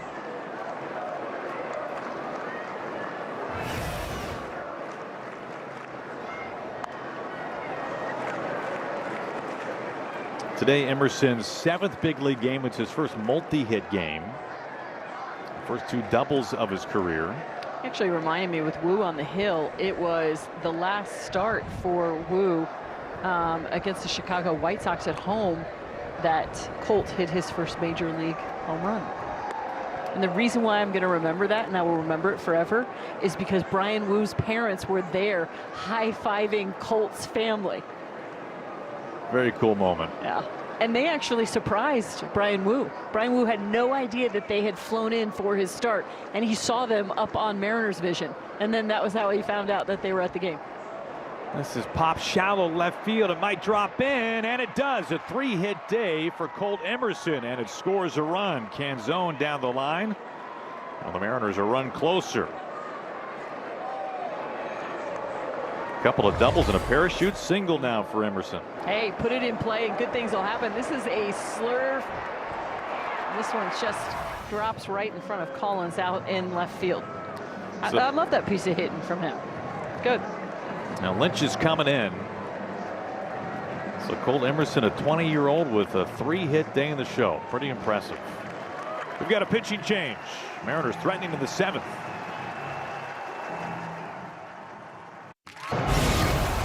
Well, the Mariners finally able to chase Seth Lugo in the 7th. Looked like he got there a lot longer than this earlier today. Well, and he has gone over 100 pitches 3 times already this season. So 86 pitches. It wasn't because he was getting close to any sort of, the ceiling for his pitch count. But the Mariners are starting to square him up just a little bit. And all of a sudden now, one swing and they can tie up this game. Now, Daniel Lynch, who's been good for the Royals, is on the mound here inheriting a couple of runners. Left on left facing J.P. Crawford.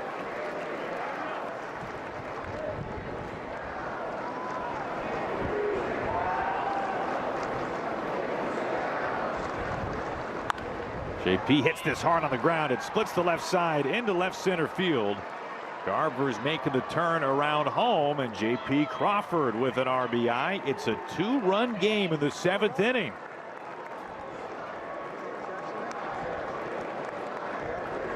JP is so savvy at realizing what they're trying to do against you. They're trying to keep the ball away from you. They don't want to give you anything that you can pull with power. So JP just takes what they were giving him and shoots this the other way. And because it was in left center, it's far enough away from left and center field for Garver to be able to score from second.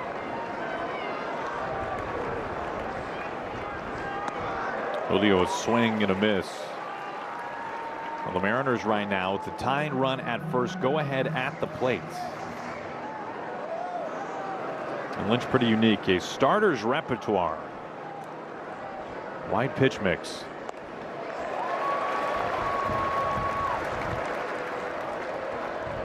He's been tough on righties this year. Julio, a home run today, 7 this month. He calls for time.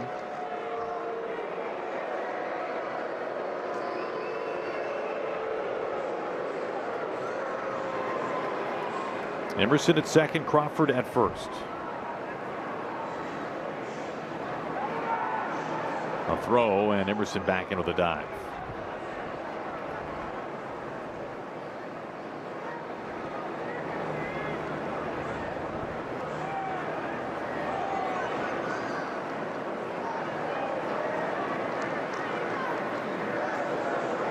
Oh, 2. Center field, Isbell makes the catch. 2 down. Left on left here for Naylor.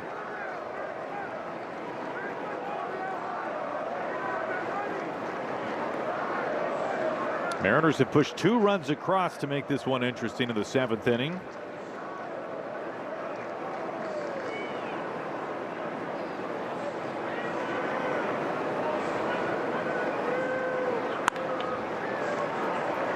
On the ground at second base, Massey has it, and that ends the Mariners' threat. They strand 2, but they get 2.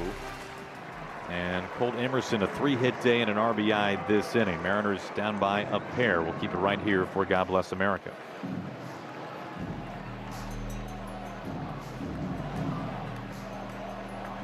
Let's pause to celebrate our freedom and those who work to defend it. Please join us in singing God Bless America, being performed by Jessica Tallman.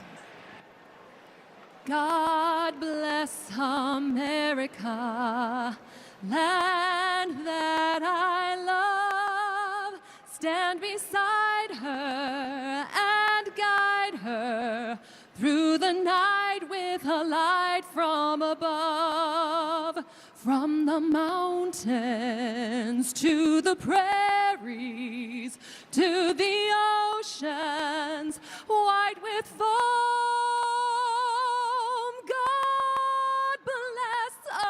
America, my home, sweet home. God bless America, my home, sweet home.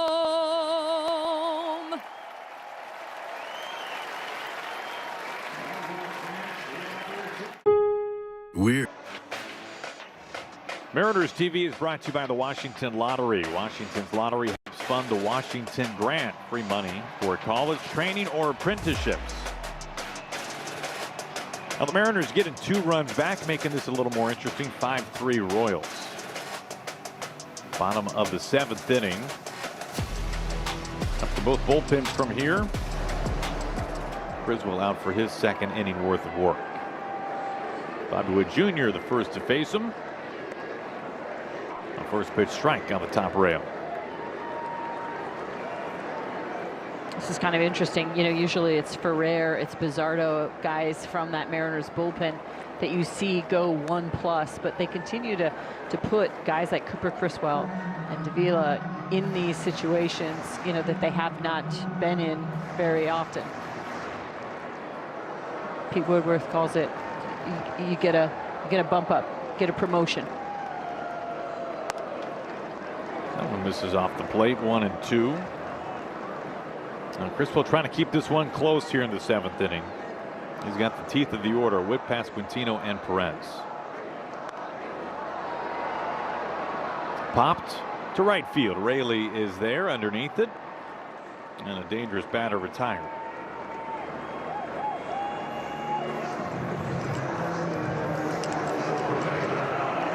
Here comes Pasquantino.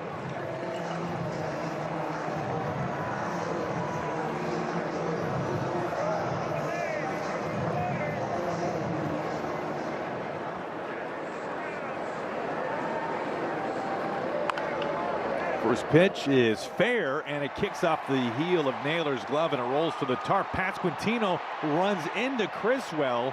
He gets into second base anyway. He ran right into him. Criswell went over there just to cover first, and then he ends up being in the way as Pasquantino tries to get to second. So right away you see the interference sign out. So once he got there, he kind of put his head down, wasn't paying attention, and you have the collision. And then for sure, no matter what was going to happen, Pasquantino was going to be safe there at second base.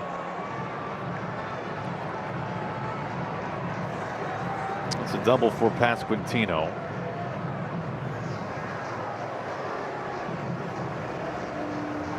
Garver going out.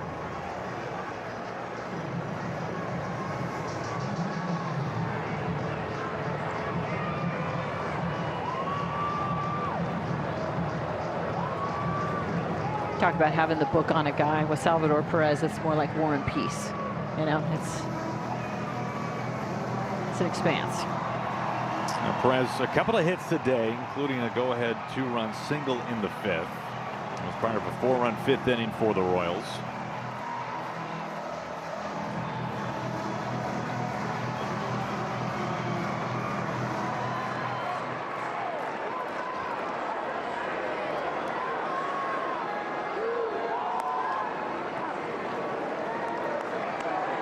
Strike one to Perez.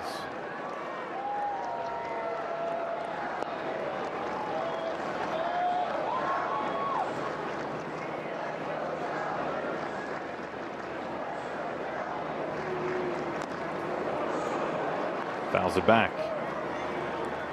Salvador Perez, you know, they're kind of trying to balance things with rest versus the rust in regards to him catching, but they want to find a way to keep his bat in the lineup, because as we saw in his abilities there in the 5th inning, a couple hits for him today and a line out to center field. He can still hit.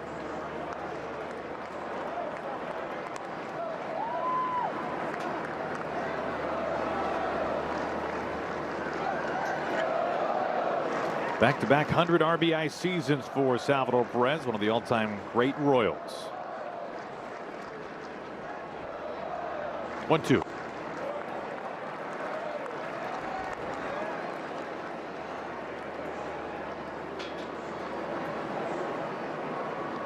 Criswell trying to work around that double from Pasquantino.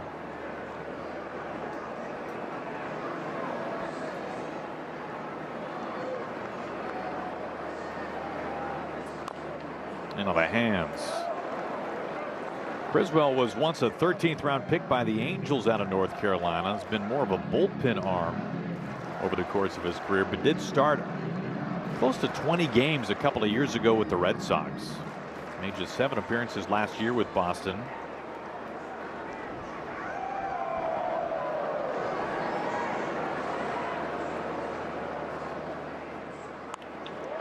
Pulled down the line into left field for a base hit. Pasquantino hits third, and Salvador Perez drives in his 3rd run today. Kansas City gets a run back, 6-3 Royals.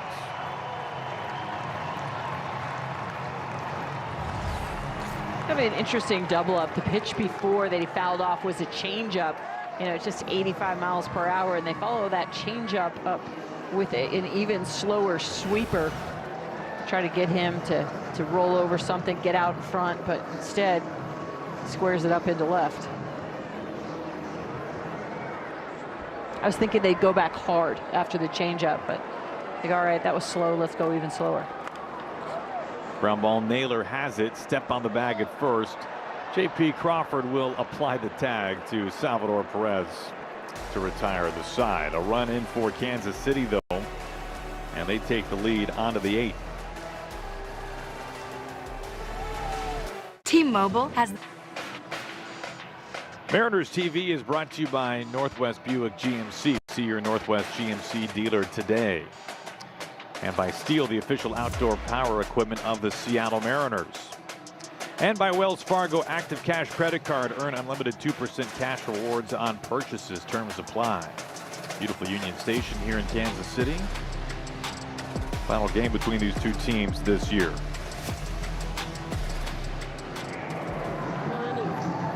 John Schreiber is on the mound. He has the 8th for the Royals, up by 3. He kind of struggled out of the gates in March and April, but he's been really good this month in 8 games with an ERA just a tick over 1.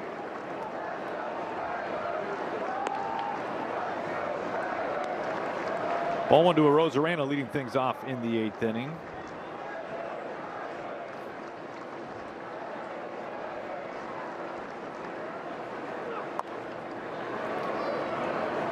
If the Mariners lose this game today, they will finish the season series with the Royals 1-5. The Mariners have already finished the season series with the Padres, a team that they went 0-6 against. They were swept twice. Watch out, Ange. Yep. Close, but not quite there. The Mariners would have had 11 of their 29 losses this year against the Padres and the Royals if they lose this game. How do I want to describe that? Less than ideal? You know, when I think about those two teams, the Padres have had horrific offensive struggles, especially when you compare to what you think that they would do this year. But the Padres, and they did it last night against the A's, if they scored 2 runs, they've got one of the very best bullpens in baseball, and it's not just the 7th, 8th, 9th inning guys. They have a deep and very good bullpen, and they can make games like that hold up.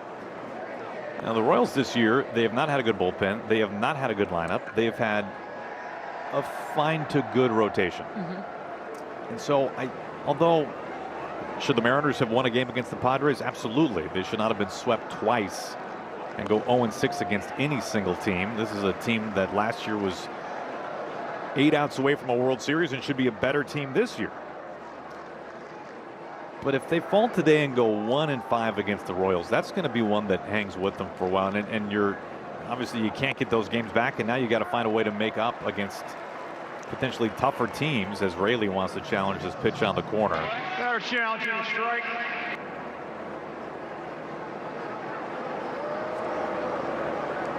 It is a strike.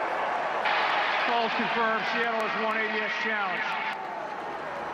1 challenge left for the Mariners, 1-2 on Raley. And those are 4 series in total, 2 opponents that have really given the Mariners fits this year. On the ground to Massey. And the really frustrating thing within that is, and you know, I mentioned this earlier, it's just that they haven't been able to get in any sort of rhythm and any sort of consistency. And you know, yesterday and the day before that, we've talked about, you know, how the Mariners have struggled against left-handed starting pitching, you know, and that's part of it. But you got to start winning series. Even if you're not going to win, you know, a couple in a row, and you have to go back a long ways before you find the last time the Mariners won 3 in a row. You got to find a way to bookend these series and win series. And they just haven't been able to do that. And they have not won 3 straight series this year.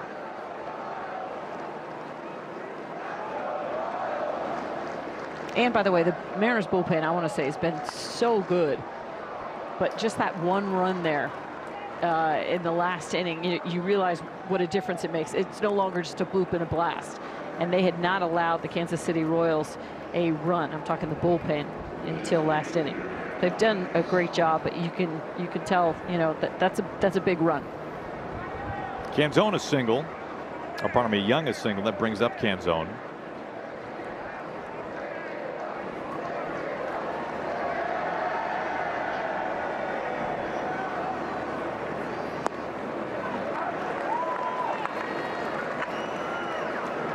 Now, the Mariners had a chance to win the series today. They still do. And a chance to win back-to-back series after taking 2 out of 3 against the White Sox to finish the homestand. Hit hard and in out of the glove of Massey, who recovers. And this has been a day of really tough batted ball luck for Dom Canzone. He squares up another one, but is out.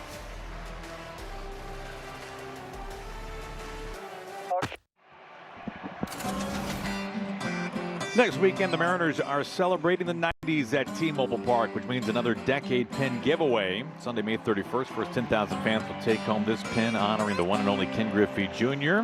All thanks to KeyBank. Mariners.com/pins to pick up yours. Hoppy takes over. Caglione the batter. Swinging strike one.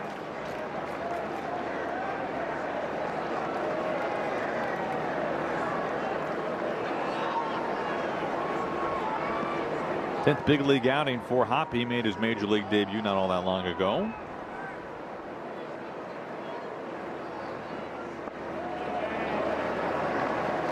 Last time he faced this Royals lineup back on the 1st. That was his second major league appearance. What did he do? Struck out the side in order.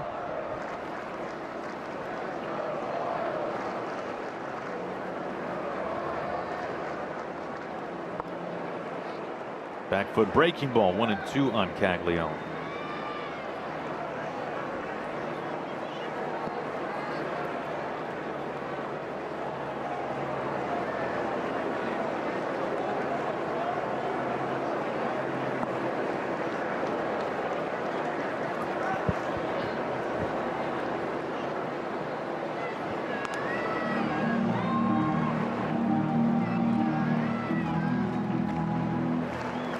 Two balls and 2 strikes to Caglione.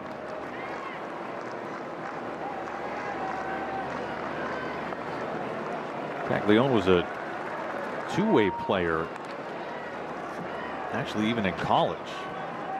Had Tommy John right at the end of high school, right around the time he went to the University of Florida. He came back throwing 99 from the left side, but had no idea where it was going.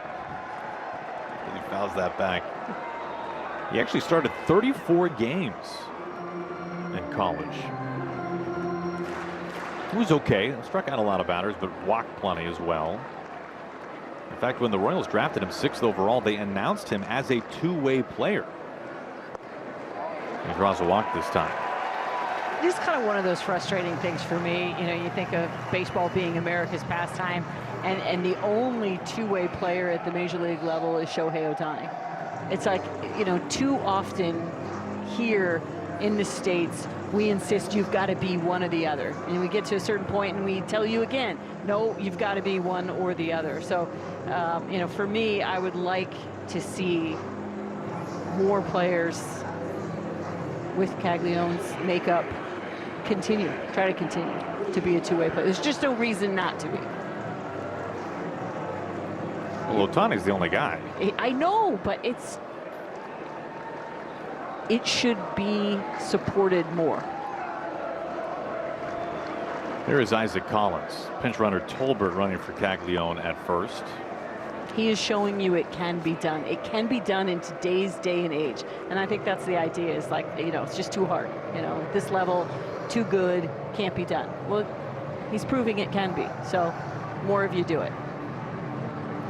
I'm climbing down off my soapbox now. Stepping off. Mason Wynn, shortstop for the Cardinals, was drafted as a two-way guy. He pitched 1 inning in the minor leagues, and I think he even got a strikeout. And then they said, all right, get off the mound, get over to shortstop. Won a Gold Glove last year.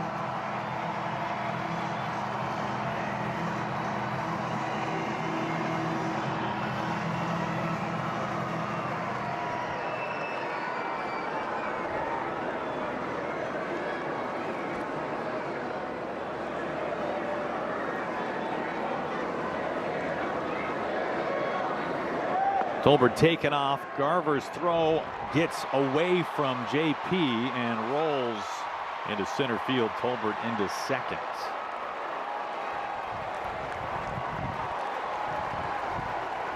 And that walk looks like a triple now.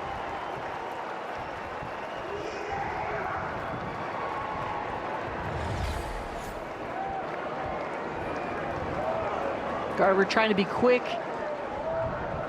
Trying to be really quick with shortened up arm swing, and a lot of times when you do that, a ball will tend to sail on you to the right, and that's exactly what it does into right field. So it's a stolen base and an error. Infield in, pitch misses down and into Collins. 3-0. Tolbert, though, I mean, he got up so quickly. He wasted absolutely no time in getting to third.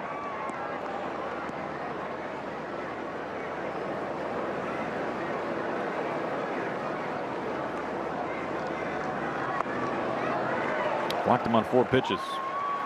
Back-to-back walks from Hoppy.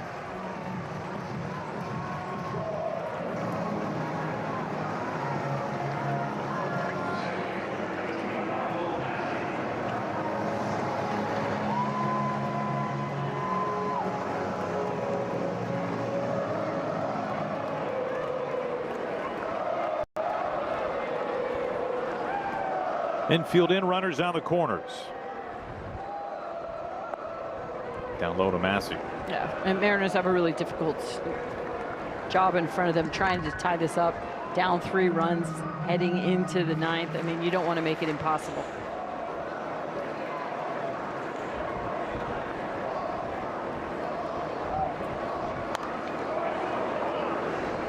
'99 fouled back. 1 ball, 1 strike.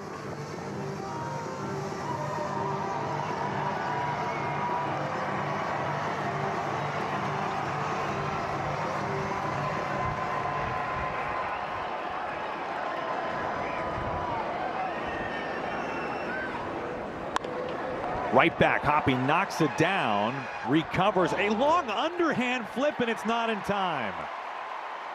Needed more on the throw. Everybody is safe. Bases are loaded. I think after he bobbled it, he just didn't realize how far away he still was. This was actually, it looked like it was going to work in their favor because Tolbert, you know, had to wait, had to stay there at third base. He looks him back, and then I said a very awkward flip from the front of the mound. The Mariners are challenging the out call at first. And you figure this stage of the game, if it's anything close, it's worth challenging.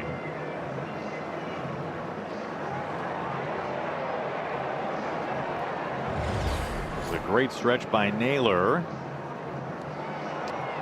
The ball made contact with the interior of the glove before he got his foot on the bag. It looks like it did, right? There's no call me Supremo. Let's see. As you said, really good stretch by Naylor. Yeah, I think he's out. That's a good challenge. Call the field is overturned. Runners out. Seattle retains their challenge. Yeah, a couple of good angles at that. So Collins moves into second, and Hoppy's game of skee ball out there pays off. That was a close play at first, and it works out for the Mariners. Infield stays in.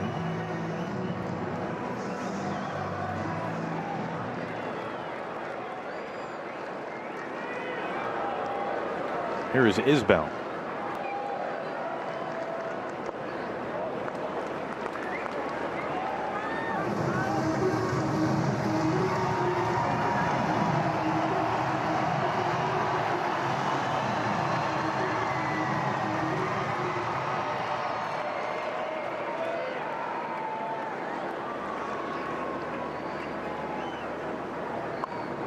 Pops the bunt back.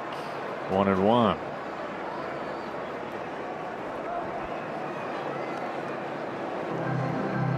Isbell was part of that 6th inning when the Royals got a run. A run that looks pretty big right now. It was a sac bunt and a sac fly by Isbell. He also bunted for a base hit the time before that with 2 strikes. Pulls back, looks at a strike. That was in off the plate, but yeah, no guarantees that he's not going to be bunting again. It was Brian Wu who had to field that because the corners had retreated with 2 strikes. Royals are out of challenges. 1-2.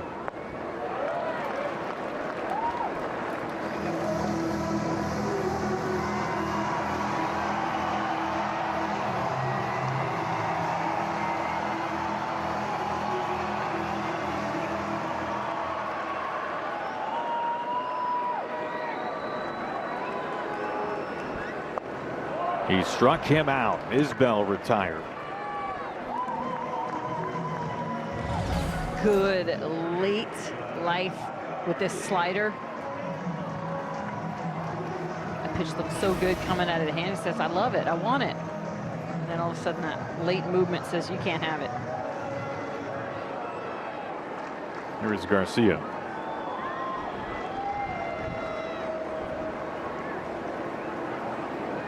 By the way, Ange, the Mariners have a two-way player in their minor league system. Grant Knipp, who was drafted in the 6th round in 24 out of Campbell University, did not pitch very much in college, is coming back this year following Tommy John. The Mariners saw him pitch at the Combine and were impressed. So we'll see. Maybe there's one in the Mariners' future. Grant, don't give up. Don't give up on your dreams.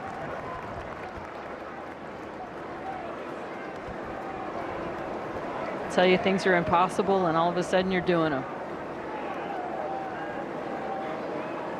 I've got a new favorite minor league Mariner to follow now. Thanks you.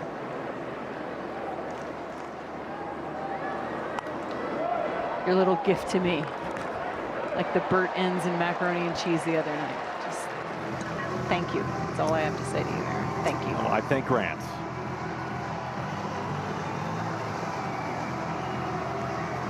He only made 4 appearances in college. The Mariners liked what they saw at the Combine. They light it up? Did he light it up? 2-2. I'm guessing he did. That's how people get noticed after all. I thought you had it in front of you. I thought you had it in front of you. His Combine results? Yes. No. Oh, in college, his college starts.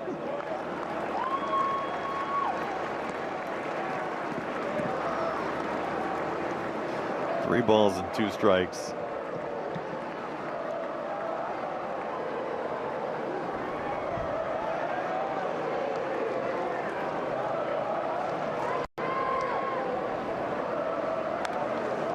The thing about, you know, having a guy like Ohtani, because of the splits of the 26-man roster, it does allow you to have an extra pitcher on your roster that counts, that doesn't count. You know, so I mean, the unicorn rule. The unicorn rule, because there's one. Because there's one of them. You don't like where I'm going. You and me, Grant, we're in this on our own.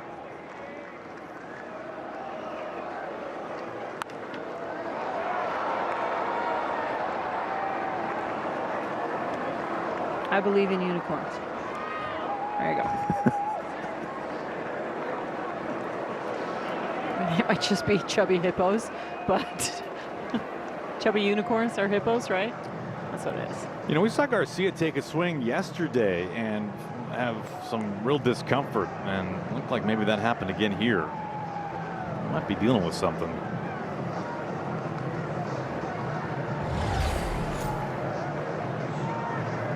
It's a 4-seam fastball that he tries to catch up with, and just kind of on the follow through. Yeah, when you drop your bat.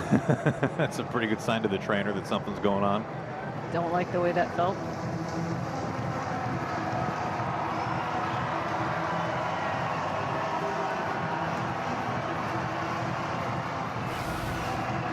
In the year of the oblique, you can't be too careful.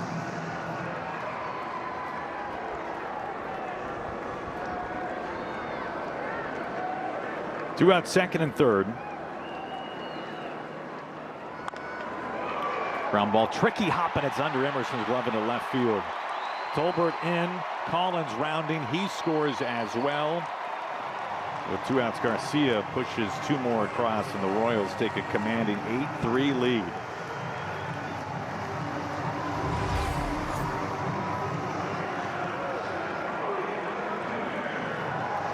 Colt tries to come up and scoop this in, but it just kind of flattens out on that second bounce on the dirt. And you can see that one coming, couldn't you? Yeah.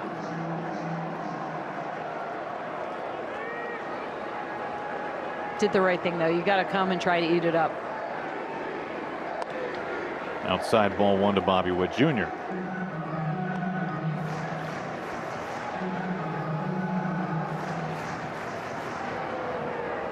The Royals have scored in 4 straight innings, beginning with a 4-run 5th.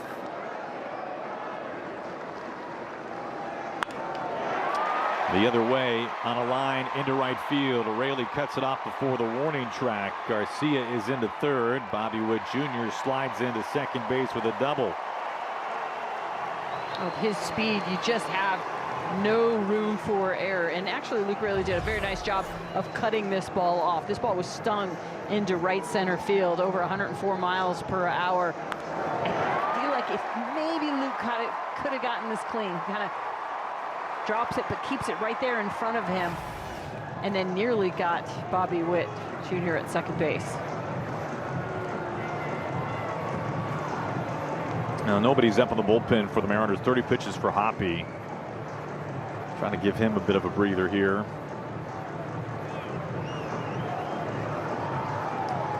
Witt with that double. Even with that, Mariners have held him in check this season, batting .222. They've kept him in the yard. He's not driven in a run. Witt, one of the best hitters in the game.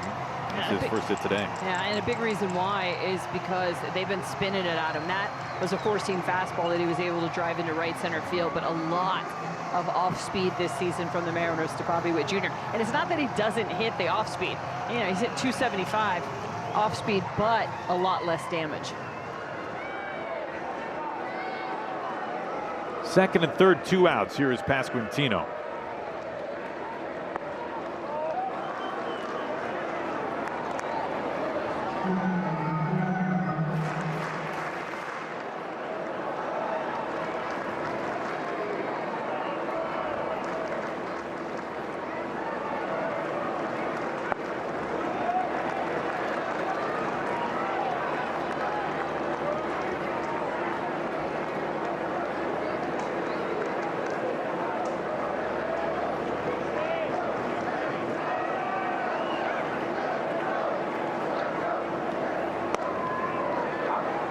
Two and one.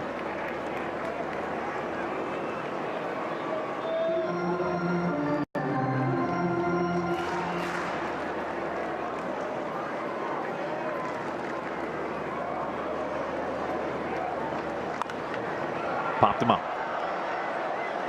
Garver looking up. Emerson comes in, and Emerson makes the catch to retire the side.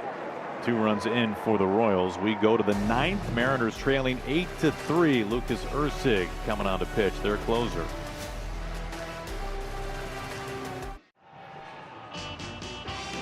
Royals an 8-3 lead. The Mariners going to the 9th inning, down to their final 3 outs. The Royals had their closer Lucas Erceg up, and he is out there here. He hasn't pitched in a long time. He's been down the last 6 days. Yeah. The 17th was the last time that he was out there. In fact, prep my bullpen pages, I only go back 5, so I didn't even see him on there. But you can understand why they need to get him some innings.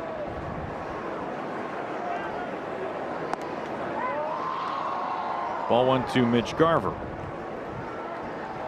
8-9-1 for the Mariners here in the 9th inning.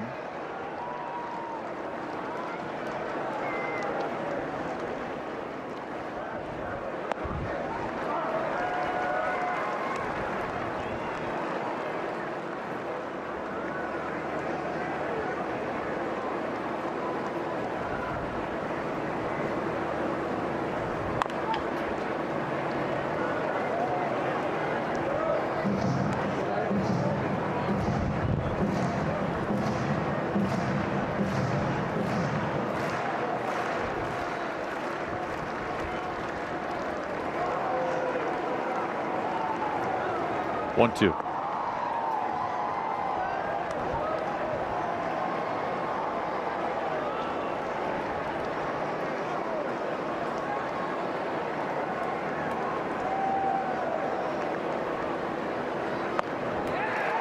One down. That brings up Colt Emerson. Emerson is on the hunt for his 4th hit. There have only been 2 players in franchise history, 20 or younger, with a 4-hit game as a Mariner. He becomes the first 20-year-old since Jose Lopez in 2004 with a 3-hit game. But A-Rod and Jr., you probably would have guessed, the only 20-year-olds or younger to ever have 4 hits in a game as a Mariner.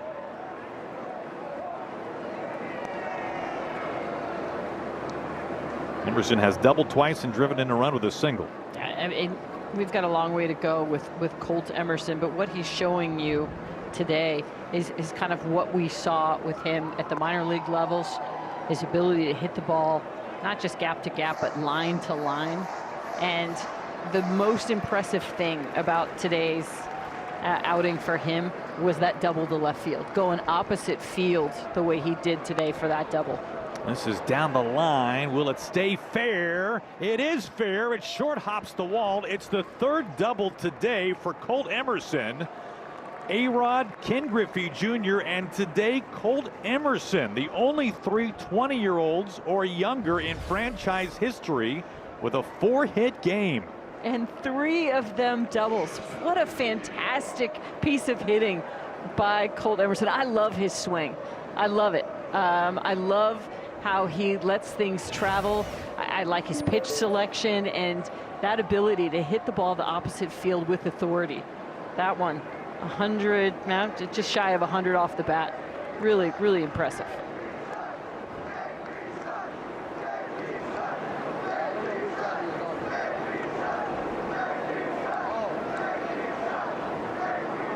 One out, one on for J.P. Crawford.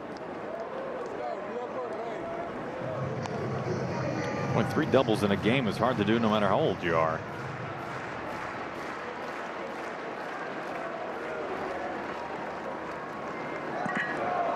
I think that is his game, though.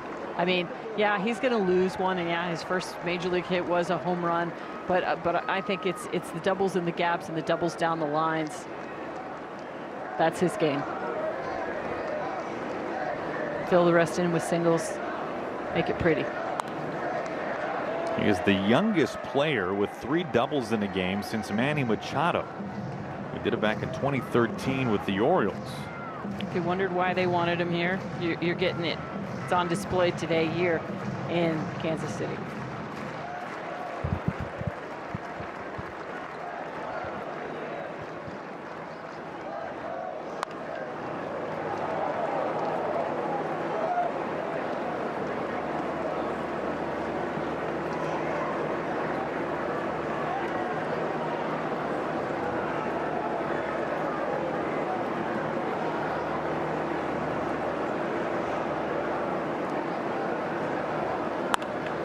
Ground ball, backhand Witt, long throw coming in time.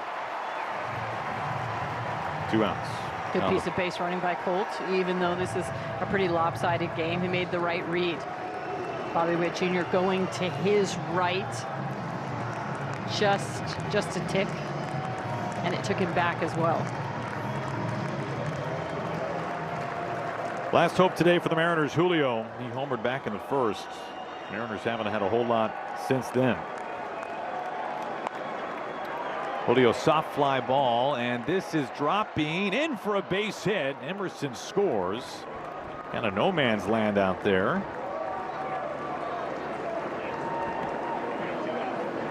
Eight 4. All right, so I got to say that Julio was hitting the ball line to line as well today. This one he drops into right field, starts off the day with the home run to left field.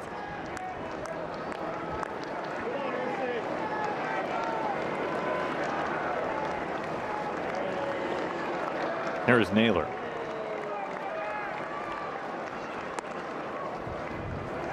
They give Julio second base.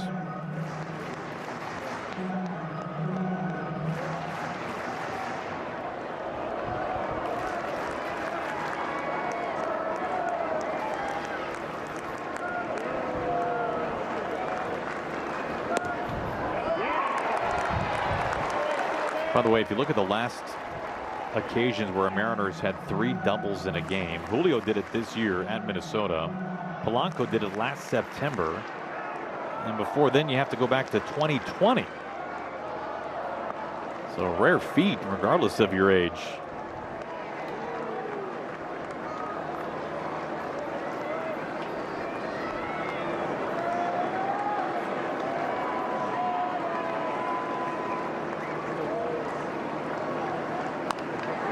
Two and two.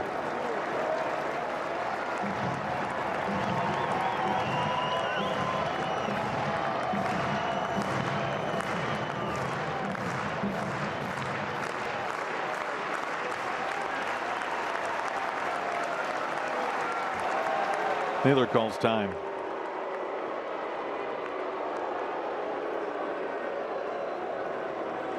Yeah, they're staying with no batting gloves.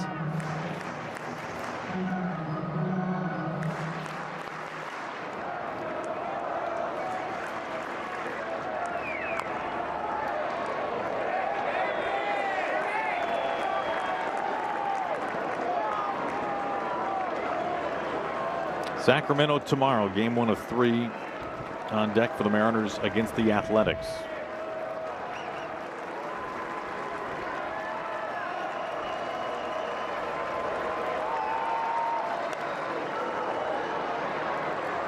Ken Wilson announcing today will be a piggyback start once again tomorrow, as the Mariners will do this for the second time, only it will be reverse order. Castillo will start, Bryce Miller will relieve. Hancock and Gilbert games 2 and 3.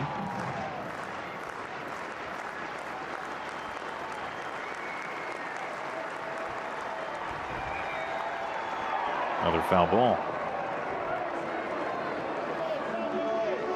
This will be interesting for Bryce, even talking with him about this. You know, he's not exactly, you know, used to this sort of situation either. Hasn't done it much over the course of his career, about when to get ready. I thought it was smart that the Mariners used that pivot person in the middle so that it's not just going starter to starter.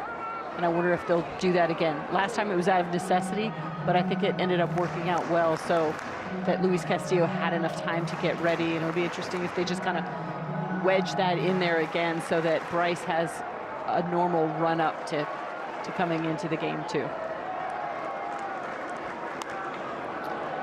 Another foul ball.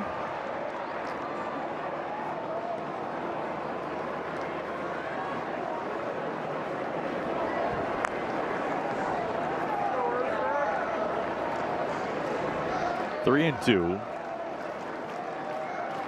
It's contrasting at bats. Josh Naylor's first at bat, 1 pitch. This one, at least 10 pitches. On a line to the gap in right center field. Julio hits third and comes around to score. Well, the Mariners make things look at least a little bit more respectable here in the ninth, pushing 2 runs across. And I like this. Guys not giving in and giving up at bats late in this game. Like I said, Josh Naylor with a 10-pitch at bat before he puts this 2-seamer into play into right center field to score a run. You might beat me, but I'm going to take a piece of you with me. This time, Josh Naylor wins. Visit to the mound.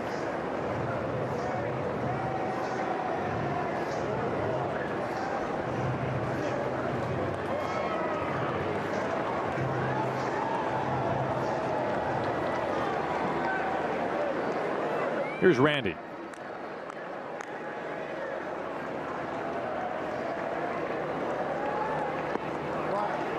They give Naylor second base.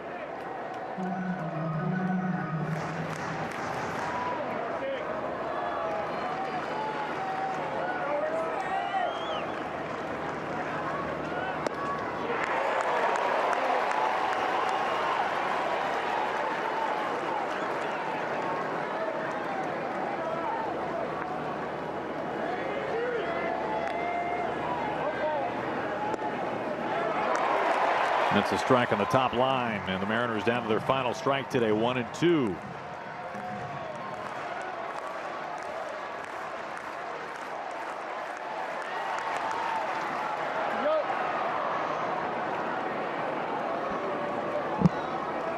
Almost 30 pitches for Ursig here in the ninth inning.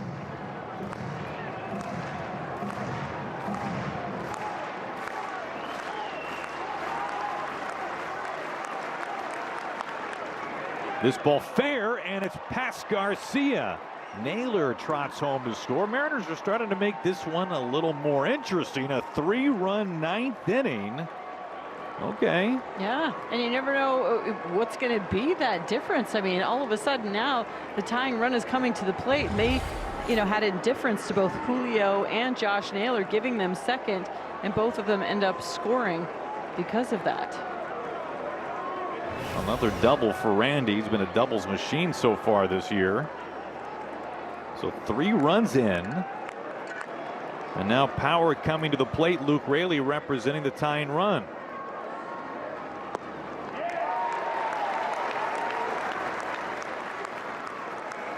This is Urseg's game. Nobody warming up.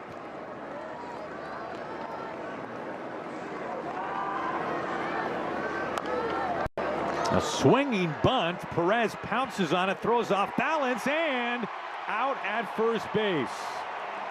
Let's see if Dan Wilson has something to challenge here. The Royals are taking their time. They do want to challenge.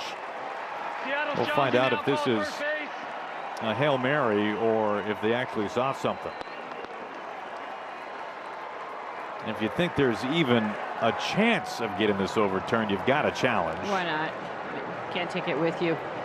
Salvador Perez just popping out from behind the plate to make that play. So often we see Luke Raley doing this intentionally, dropping a bunt, but really nice play by Salvador Perez. Game's over.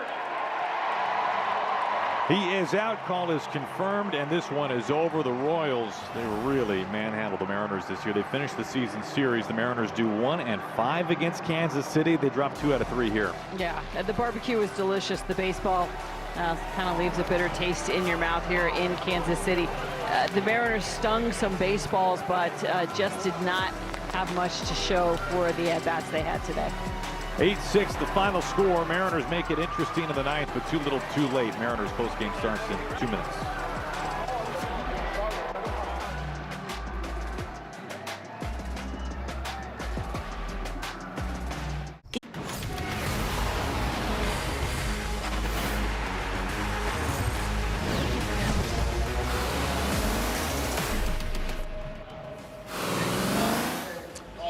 A frustrating start to the road trip. The Royals celebrate. Boy, they've won 5 of 6 against the Mariners this year. Mariners do make it interesting in the 9th off of their closer Urseg. That they're never the same in a non-save situation. They give up 3 runs and make it interesting, but the Royals do take this one. We're a third of the way through the season, and let's show you how this one unfolded on the field. You see the 3 errors there, uncharacteristically sloppy by the Mariners, but it started off well for Julio and the guys. First inning off Seth Lugo. That's number 9 into the Mariners bullpen. 1-0 Mariners. 7 home runs in May for Julio. He had 2 RBI today. 5th inning, though, it unravels for Brian Wu. Still on the mound. And a runner on first. Isbell with 2 strikes. A really good bunt with 2 strikes. Wu fields it and then just throws it away. So the Royals have 2nd and 3rd no outs after the first error of the game for the Mariners. And the Royals, well, they take advantage of that. They walk past Cantino to get to Salvi. Perez right on right matchup with the bases loaded. He drills a single to left field, a 2-run shot. So the Royals on top by a score of 2-1. And then Carter Jensen will follow that with a shot to left. Randy goes back. He doesn't get back enough all the way, and it is over his head for an RBI 2-run double. And it's 4-0 Royals at this point. And they haven't continued to add on. I mean, their offense has been struggling so badly in the month of May. 6th inning, they do the little things. They bunt, they get a guy over, they hit a sac fly. Isbell to Raley. Raley, nice throw, makes this one close. But the Royals add on at 5-1. Top of the 7th, the Mariners strike, and Colt Emerson. What a game for the rookie. Easily the best game of his young career. That's a little bloop job to left field. Drops for an RBI single. And it's a 5-2 game at this point. They were not done. J.P. Crawford will come through with an RBI single himself. Gets by Bobby Witt out there in left center field. It makes it 5-3. Got ourselves a game here. Bottom of 7, though. It's that Perez guy again. Salvi, probable Hall of Famer, comes through again off of Criswell. That is an RBI single to left.